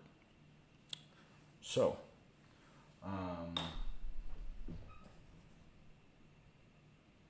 Yeah, let's sit these guys off the side. They need to dry a little bit before we go and spray them. And start working on the next 3.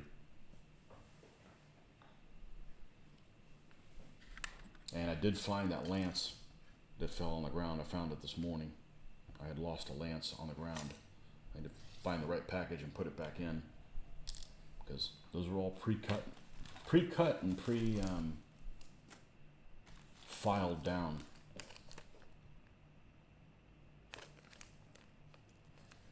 I'm gonna do the other guys that have a bow on them. There's only 2 stands that have a bow. This is not one of them. Let's see, where are they? This is the commander. It's not who we're looking for.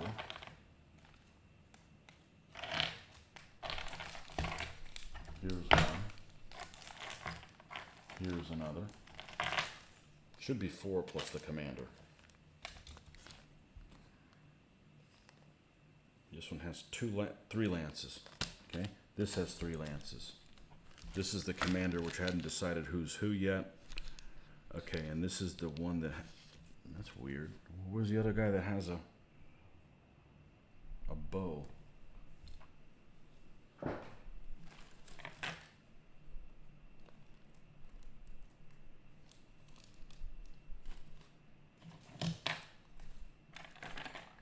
Here. Oh, I guess I have an extra pack. Okay, that'll work.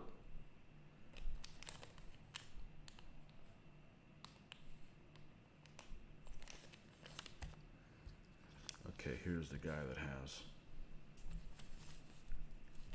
extra thing. Interesting. Interesting that these 3 figures are exactly the same 3 figures that these guys are. So we're gonna make an executive decision here.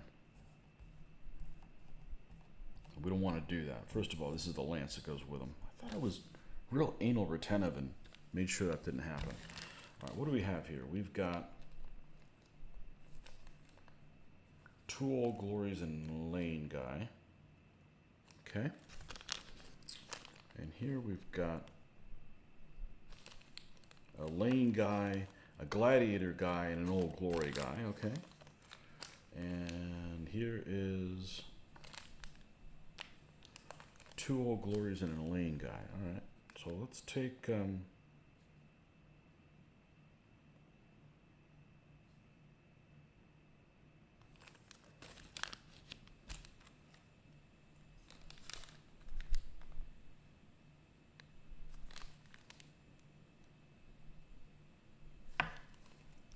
this guy has like leather-like armor, and we'll replace him with him. So we're going to take him out, which is a great figure. Nothing wrong with the figure. I just want a variety of shit.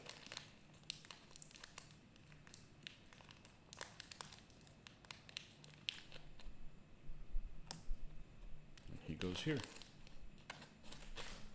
Aha. All right, and this is the stand we're going to work on.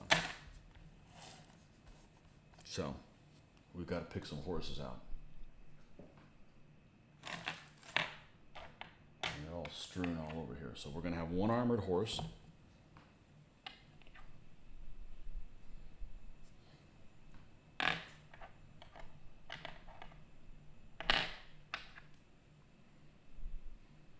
One Lane horse.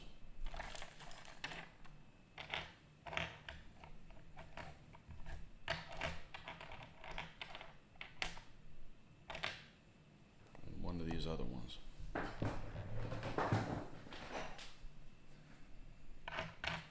Which are the ones from Gladiator, which honestly are the best looking Gladiator horses I've ever seen. Because Gladiator has some odd-ish horses sometimes.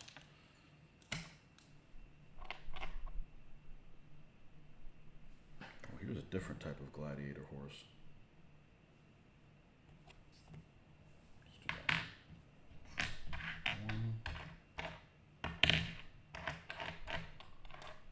I'd like to have one of those for each one of these stands.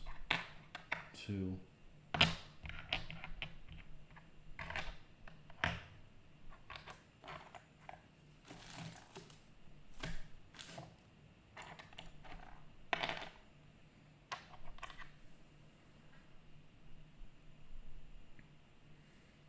What's the pose of this armored one?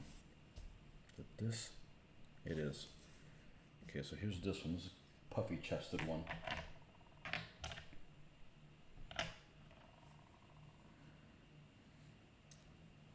not a big fan of those puffy chested horses, but we need to work them in so they don't all end up like in one stand. And which lane horse are we doing? This one? Okay. All right. That'll work. A lot of rules don't allow overhead bow firing over their own units into enemy before they close. Most rules forget bow was used mostly like artillery, covering an area with firepower to disrupt.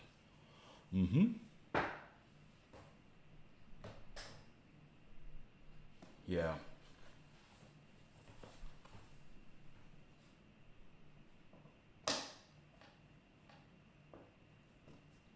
Yeah, I don't think you can do it in Field of Glory either.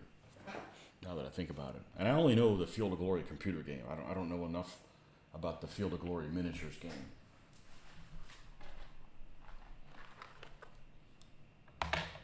And there's things in the Field of Glory computer game that are okay. There's good things in lots of systems. So I would make something that's drawn from lots of sources, you know. Lots of people have good ideas.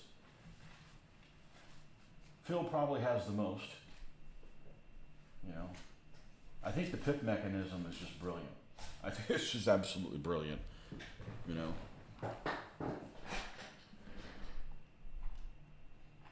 And honestly, if I was going to make a set of miniatures rules, the very first thing I would change is the whole perfect conforming. I think that's. It just doesn't feel like you play a real battle. It just feels like you're playing this geometric. You're worried about these little geometric choices that a real commander wouldn't be worried about. So it takes the feeling out of that. And I'm not buying that there's no way to do it. There is. I've played about 12 test games with it, and we came with a system this should work. It's going to take a lot of mental horsepower to iron everything out. And that's going to interfere with me. Where the hell is my file? I really don't want to use this one, but I guess I will. And I'm organized, so just imagine how other people's places are. I don't want to consume all that mental horsepower right now because it's just going to interrupt me painting things. And, you know, this game is a fine game the way it is, but it's just a game. It doesn't feel 100% right to me. So, but I think the value of here's all the damn horses. Well, son of a, is it? No, that's not it either. I don't think it's worth. I think it's worth it to have a common rule set that we all play, and we just show up. Talk about how we've been since the last time we saw each other. Here's this stupid file. And start rolling dice, you know. So.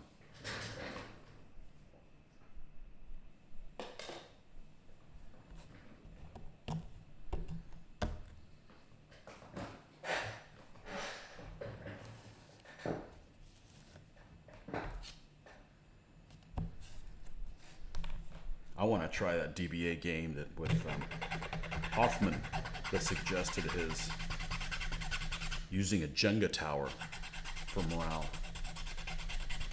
It may be awesome. We may really like that. But you know, it's not something that I'm going to implement in every single game. Just like as much as I like Blind General, you can't play every game with Blind General because some people are just, you know, not interested in playing that, and it's not really the rules as written.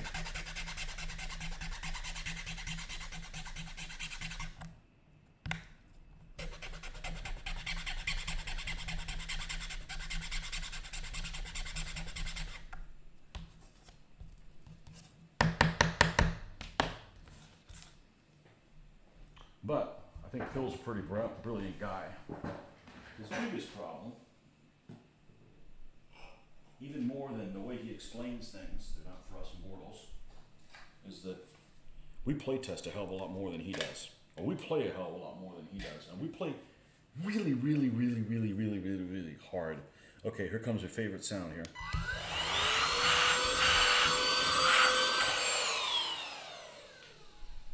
We play really, really, really, really, really, really, really, really hard.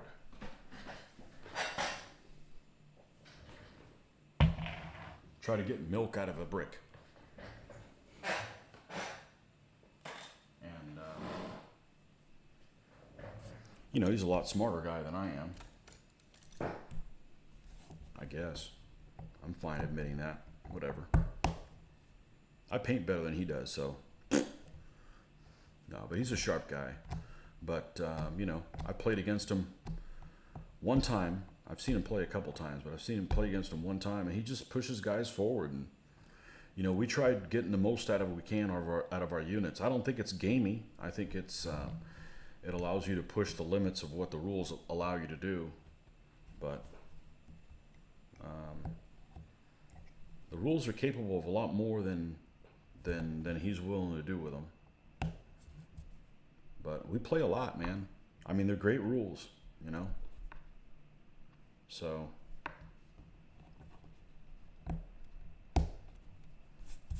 but I'm not willing to come up with something and just say, oh, this is my idea or what have you, or not give the man credit he deserves, you know. Hey, if it wasn't for him, I'd still be doing World War II stuff, you know. Give the man the credit he deserves.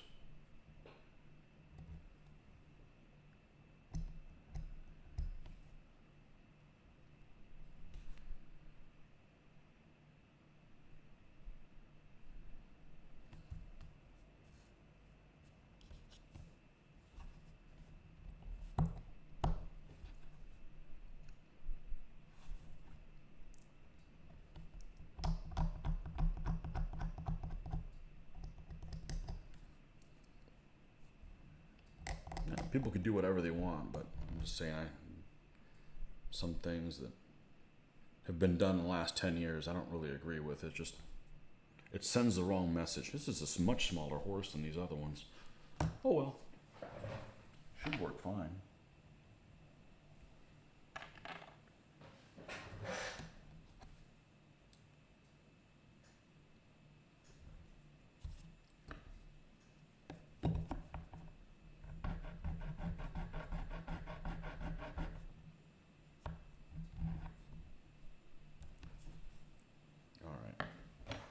Who was on the Elaine Tuller horse on the other guy? The Elaine Tuller guy. All right, let's not do that then. This is going to be the goopy side. All right, you should still stick okay.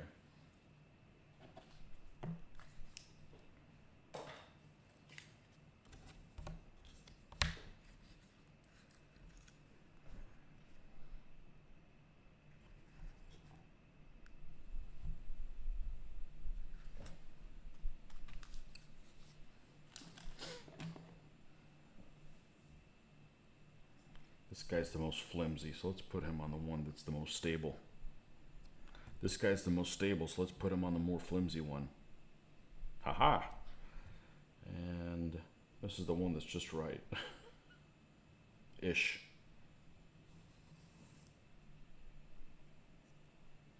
Not the same horse, is it? It's the same puffy-chested bastard? God bless it. Alright. I'm going to switch that horse out then. But I got a different one. This one, that's the same puffy chest. Maybe I just have a bunch of them in the same pose. All right, we'll let it stand.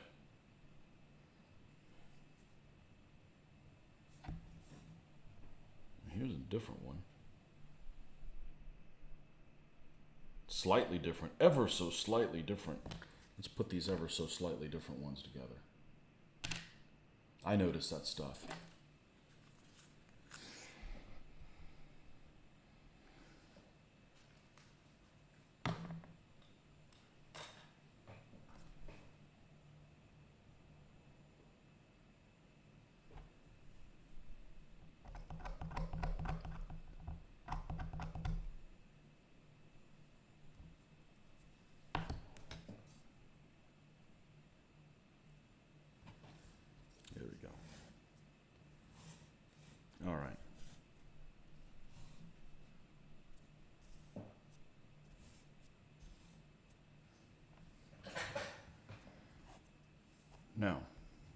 rider-wise. You got the guy, it's the two-piece casting.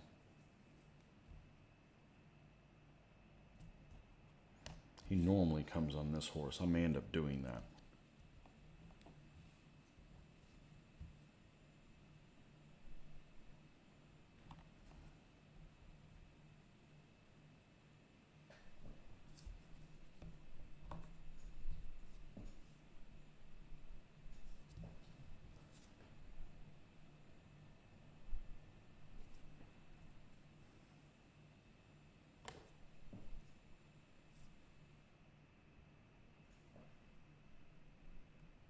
That's going to fit better on there.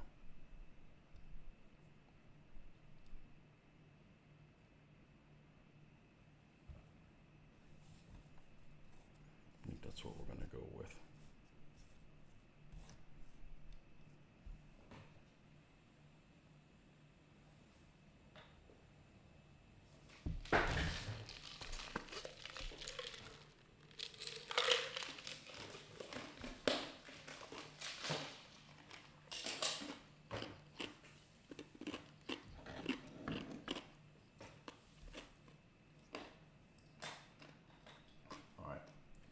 I'm going to turn the volume off and we're going to go spray these three guys. Be right back.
My opinion, some rules cover too large a time scale. Having medieval armies fighting biblical armies with both having troops, classes, knights is a nonsense. I'm not going to disagree with you. I'm not going to disagree with you there. I think it's, it allows you and I'm not really a tournament player guy. But it allows you to bring your toys and show up and play them with somebody else. I like that part of it. I would never tolerate something like this if it was like a World War II game. I would drive me bananas to have, British fighting Americans and stuff like that, like they do in Flames of War. So I'm not a tournament guy per se, but I have gotten tired of the whole. I come from a background of having to supply everything for everyone, and I worry about people ham-fisting my figures, and I spend a lot of effort on these figures, and many people, I'm not even going to say most, many people just don't give a shit about my figures. So, being able to move my own guys for the most part is a big appeal to me. And they're close enough to you that you're not like, reaching over a table and knocking stuff over. So to me, that's the big appeal. It's not the tournament thing. And yeah, playing out of period's weird. That's why I'm going to be working on more historical scenario stuff where we can pretty much do whatever the hell we want to within the framework of the rules. If we feel like these knights need to have +1 against other knights because they were better historically in this particular battle, then we do that. That's a special rule for this scenario. But I agree with you. I think that that some things just aren't equal, and that's okay. It's okay for some knights not to be equal to the others, and what I don't want to do is if I ever come up with a set of rules, there won't be a point system. I think it's impossible to quantify the value of different things without playing, 10,000 games, which, no one is going to be able to play. No one person is going to be able to play 10,000 games. It just isn't going to happen. So this guy's going to be shooting to the opposite side that the other one was. So I'm not so focused on, points per se. And my purpose in doing historical battles, really of any period, is to have to make the decisions that people of the time had to, and take into consideration the limitations that they had. So, if I'm playing an American War of Independence game, then I want to have to make decisions that affect the things that they had to take into consideration, and how that translates into a tabletop game, that's just another part of it. But I'm not so worried about things being balanced. I'm going more towards the direction. It doesn't mean I'm not going to want to play tournament stuff. So I still want to play battles with my dudes, but I'm more worried about, I don't care if the battles are even or not. Play them twice and then see what the score is between both games. If you're worried about how you did, switch sides. And sometimes battles that are uneven or non-balanced or don't have the right amount of troops per each side, the same amount of units per each side, or some of the better battles, especially when the underdog wins. They're even more glorious. So that's what my focus is. That's what my focus is. So along the way of that, we will continue building these quote unquote tournament type. That's why I've kind of gotten away from building. I'm only going to play them this way, so let me just build these units. I've kind of gone away from that because I may use 14 units for a certain army and only 11 for another one. It just depends on what the battle is and what we know about it. So if I don't build all options, I don't know how I would have more units. So just some food for thought. I've done 2,000 tournament type games, so Doesn't mean I'm not going to do anymore, but I realize, just like you said, it's kind of hokey, but that's what the purpose of it kind of is.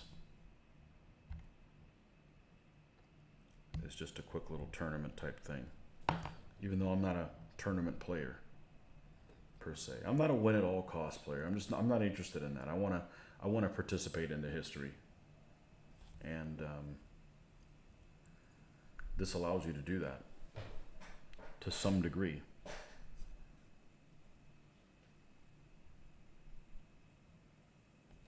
All right, now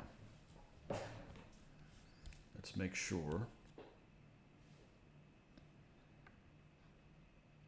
that this slides all the way in, and it only comes in from one direction. That's fine. Let's make sure there's a little notch on the foot or something like that for the guy to prop that on, or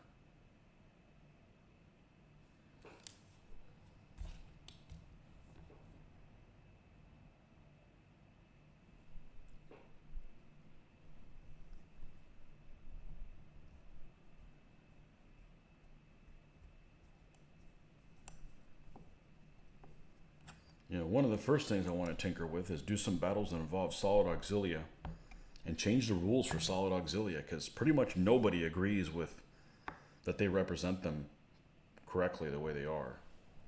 But I don't want to start, we don't want to do those house rules and tournaments and stuff like that, because the whole point in tournament is everybody already knows how to play. You can just start rolling dice.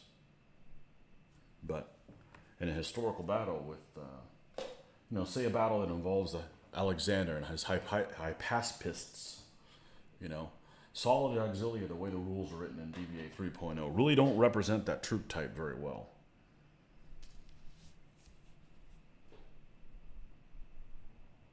So it's up to us to do the research and figure out, okay, well, how can we represent them correctly in this battle that they would behave more like they would in real life,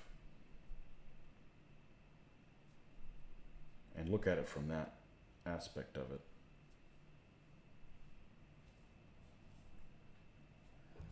Not necessarily wanting to make everybody's 4 ox the same.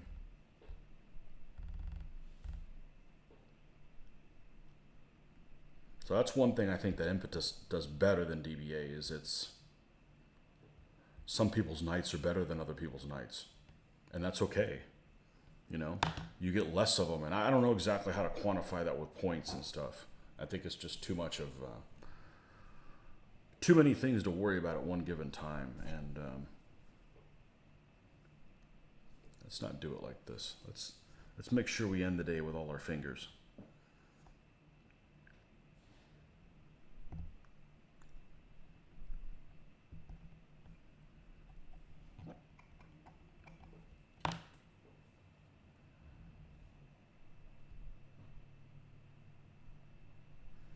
I think that's going to be good enough for a grip on there.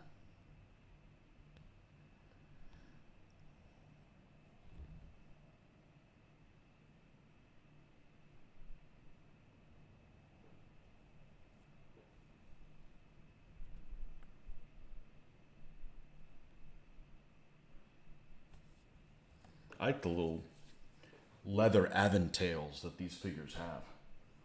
Makes them look pretty cool.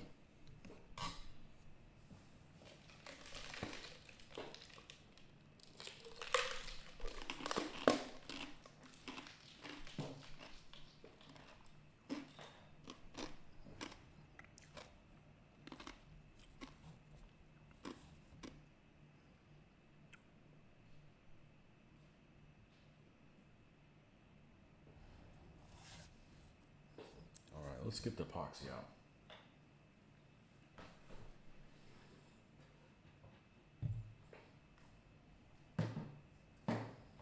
Yeah, so I want to play a game that, you get to learn about history, you get to participate in history, you get to make decisions that are based on maybe the decisions the commanders used to do, and you get the resolution of the battle in an easy enough time that you can play it several times in an evening.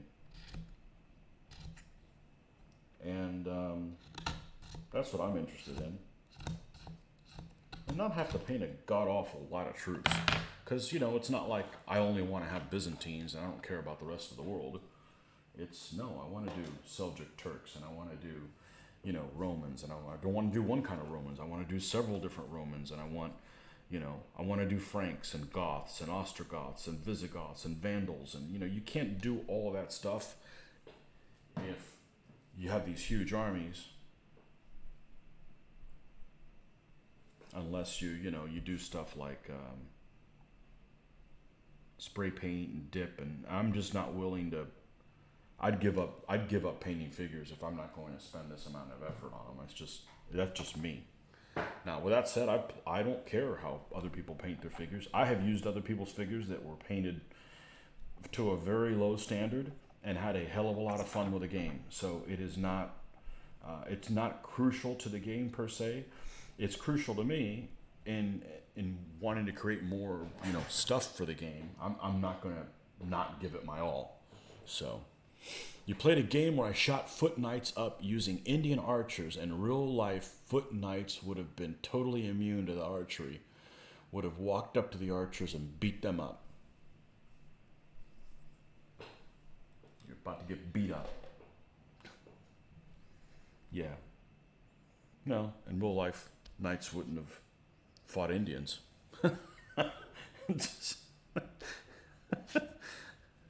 You know, let's we got to do this guy in two different sections.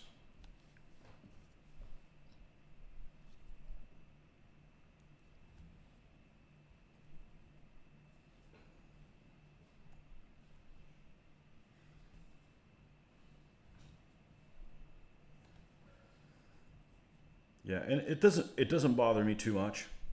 I get it. I get that it's not realistic. It doesn't bother me tremendously. Now, one thing that does bother me tremendously is there is a game called Rapid Fire, and I am a World War II nut by my own admission, and I believe in Rapid Fire. If you roll a 6 or whatever, you give the unit a hit no matter what it is, no matter if it's a honey shooting at the front of a king tiger. And that is just like, no. I'm not saying that there shouldn't be a chance, but it shouldn't be a 1 to 6 chance, which is a pretty heavy probability. I mean, what is that, 17% chance? There's no way that a Stuart 37 millimeter armed tank has ability to disable a king tiger 17% of the time. It's just hokey. You're learning fake history. Now, I'll admit that's, you know, World War II is kind of my thing, you know, so I would be very intolerant of that. So I get what you're coming from, you know. There's two things though. I mean, there's some people that, you know, if as long as you admit, like when it comes down to doing gamey stuff in a game, I don't have a problem doing gamey stuff in a game, but I'll admit it's gamey. But it's when other people that, you know, don't admit it's gamey. It's like, oh no, this is quite proper. Then when you will try to do it, then, you know, the shoe doesn't fit it doesn't go both ways, and I got a problem with that. I'm actually going to have to do this in 2 different steps. I'm going to have to glue these epoxy the lances on afterwards. But I want to have them go through the hole because I think these are made so that you can only get to them from the bottom. I don't know why. I wasn't think it was intentional that way, but you know, and this bastard is extra thick. All right, push all the way through. Right, let's hold that. Oh, we need an extra goop on this one.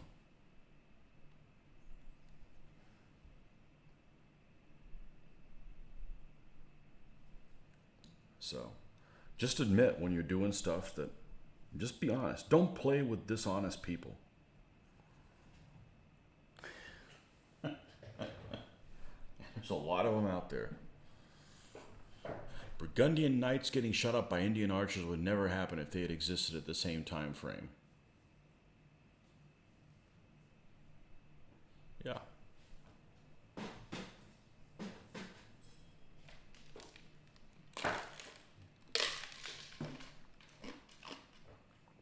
Oh my goodness, they just keep coming.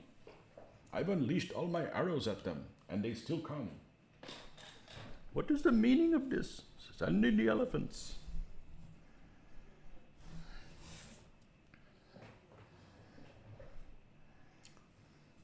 Don't bring bows to an elephant fight.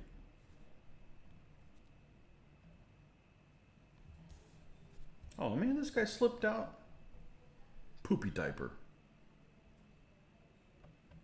Oh good, it goes in both ways. Perfect. We're good then. No, by all means, seal yourself down. Seal yourself down.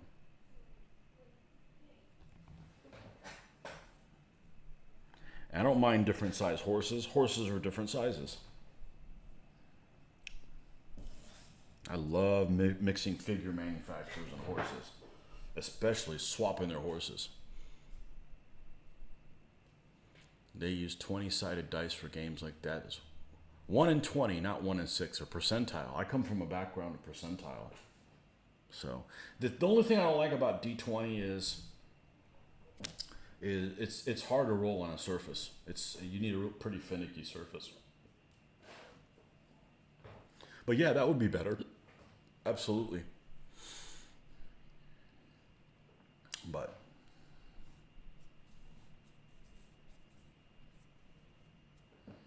yeah, playing in period. Hey, if we do a lot of historical scenarios, they're always in period, right? Perfect.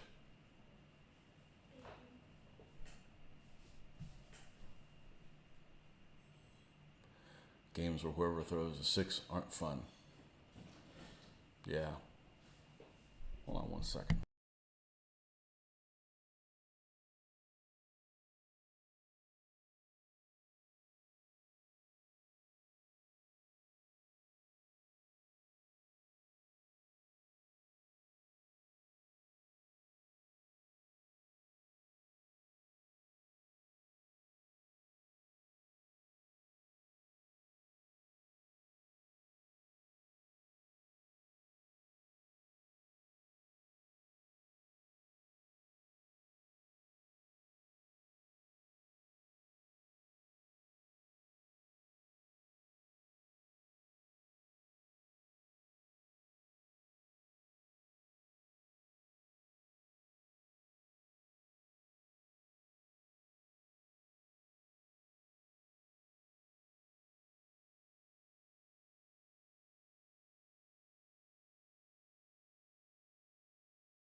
knows most dice aren't fun.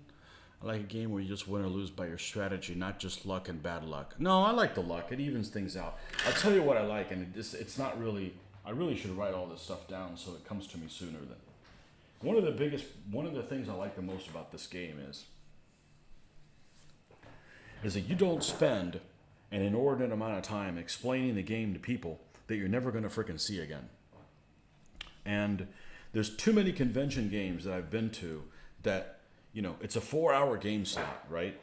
And they spend an hour and a half explaining it to people for the first time. And they're people that may, you may never want to see again because they suck as people in games. They're either have the wrong attitude or whatever. And you just spent an hour and a half of your time, of your effort, explaining the game to folks that you are never going to play the game again. And that's just wasted calories, And, like for instance, let's say you're playing a Sword in the Flame game, okay? And some new paper player, I'll get into this Victorian gaming, let me give it a shot. So you got to explain some basic things to most people who've never played the game before. And something happens. Maybe they're just one of those people that always has to win. They don't have a good time, whatever, and you never see them again. And they'll never play the game again. I'm like, you just wasted your time doing that. And you cut in everybody else is just sitting idly by wondering when they could take the first turn. So being able to play a common set of rules at, something like this, even though the rules aren't perfect, it does allow you to start rolling dice, And, yeah, so that's a big thing. Because I've done that. You're always running out of time and not having enough time to finish something. And then the whiner's like, we would have won if we had 2 more turns. And, here DBA, you win, lose, it's over. You lose. Go on to the next game. So I am really hooked on the length of the game that this game provides. I'm definitely do not want a game to last more than an hour and a half at the most. Not because I don't have the attention span for it. Because I've played a game relatively recently, it was probably 10 years ago, but still, it was like a 10-hour game, and I wasn't bored for a second. But,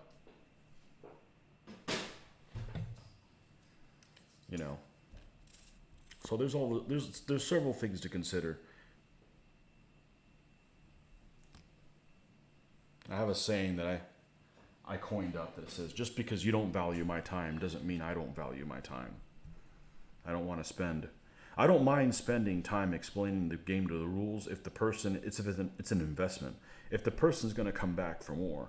But if they're just one of those people like, I didn't have a good time, I don't like this game, whatever, then I'm never going to get that time back. I could have spent that time on other people that do want to put the work in.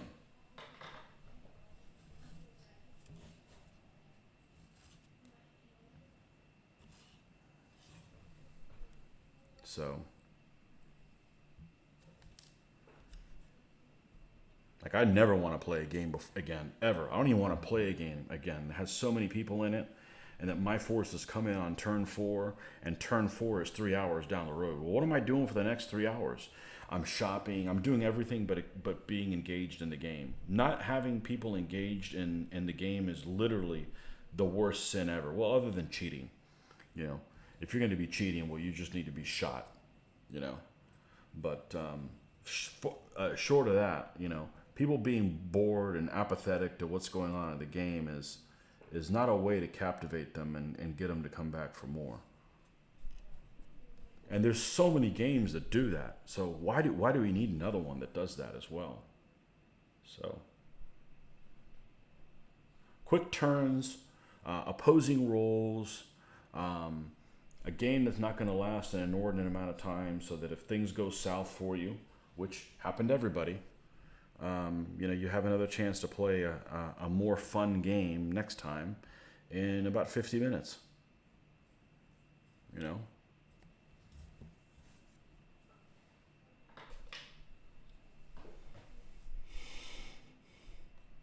DBX does allow all armies a chance, even the Irish. The Irish have the record to prove it too.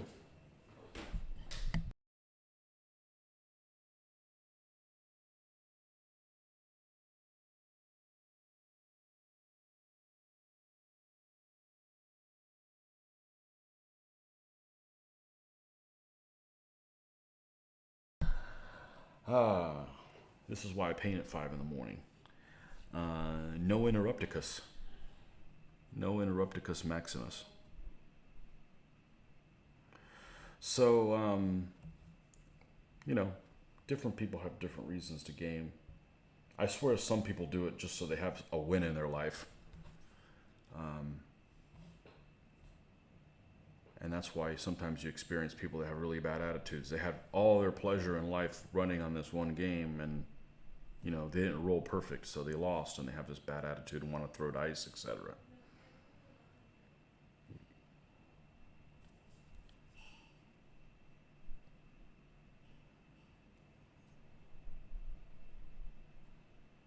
And I know people that have many of those players in their game group, and they've run other people off.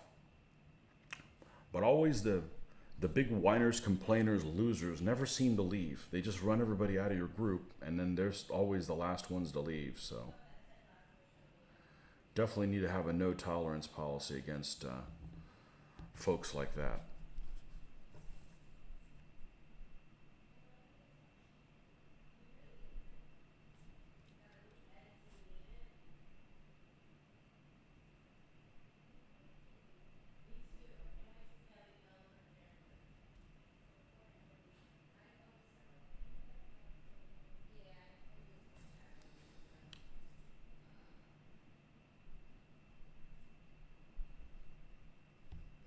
You know, I know somebody at one convention, 2009, I'll never forget. You need to do a learning how to play DBA for people. I'm like, all right, I'll do it. And then nobody showed up. One guy dropped off his 10-year-old kid who didn't even want to be there. And the next thing you know, I'm babysitting somebody's unloved child because the dad wasn't even there with him. Somebody's unloved child for 4 hours. You can people playing by the same set of rules interpreted the rules differently and aren't even open to listening to others, not reading commas in a game, etc. So interpreted differently. Yeah, well, it's close. It's close. Yeah, the rules could be better written.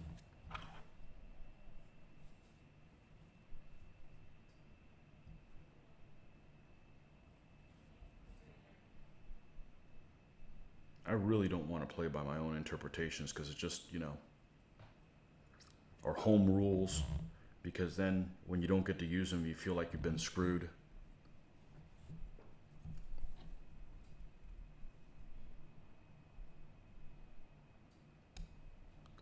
The definitions of rules, though, should not be defined by commas, where a comma is. That if that's how it is, then they need to be put in bullet points.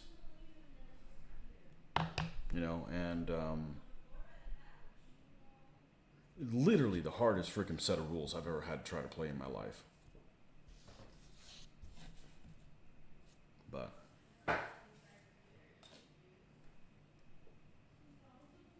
I did manage to get the fact group talking again. I don't know if it's going to have anything, but there's two things I've brought up that have come up recently, both brought up by the same person, and I'm like, okay, we need to have somebody join. We need to add somebody to the fact group, and it's that guy, because he's obviously looking at it from a different point of view than the rest of us, because he doesn't have any prior 3.0 experience, any prior experience to anything other than 3.0, and so he's learning everything from scratch, you know. And those of us kind of know where the rules have developed from, and go, well, there's no way Phil meant that. So we need some clarification. So we'll see if anything comes of that. Some people change the rules, club rules, which is okay as long as you tell your opponent the club rules before you start, not when it suits you. Yeah, you got to be honest. Don't be a dirtbag. I just don't want any club rules because then I'm going to miss them. I'm going to feel like I'm playing a crappier set of rules when I'm not using my own version of them.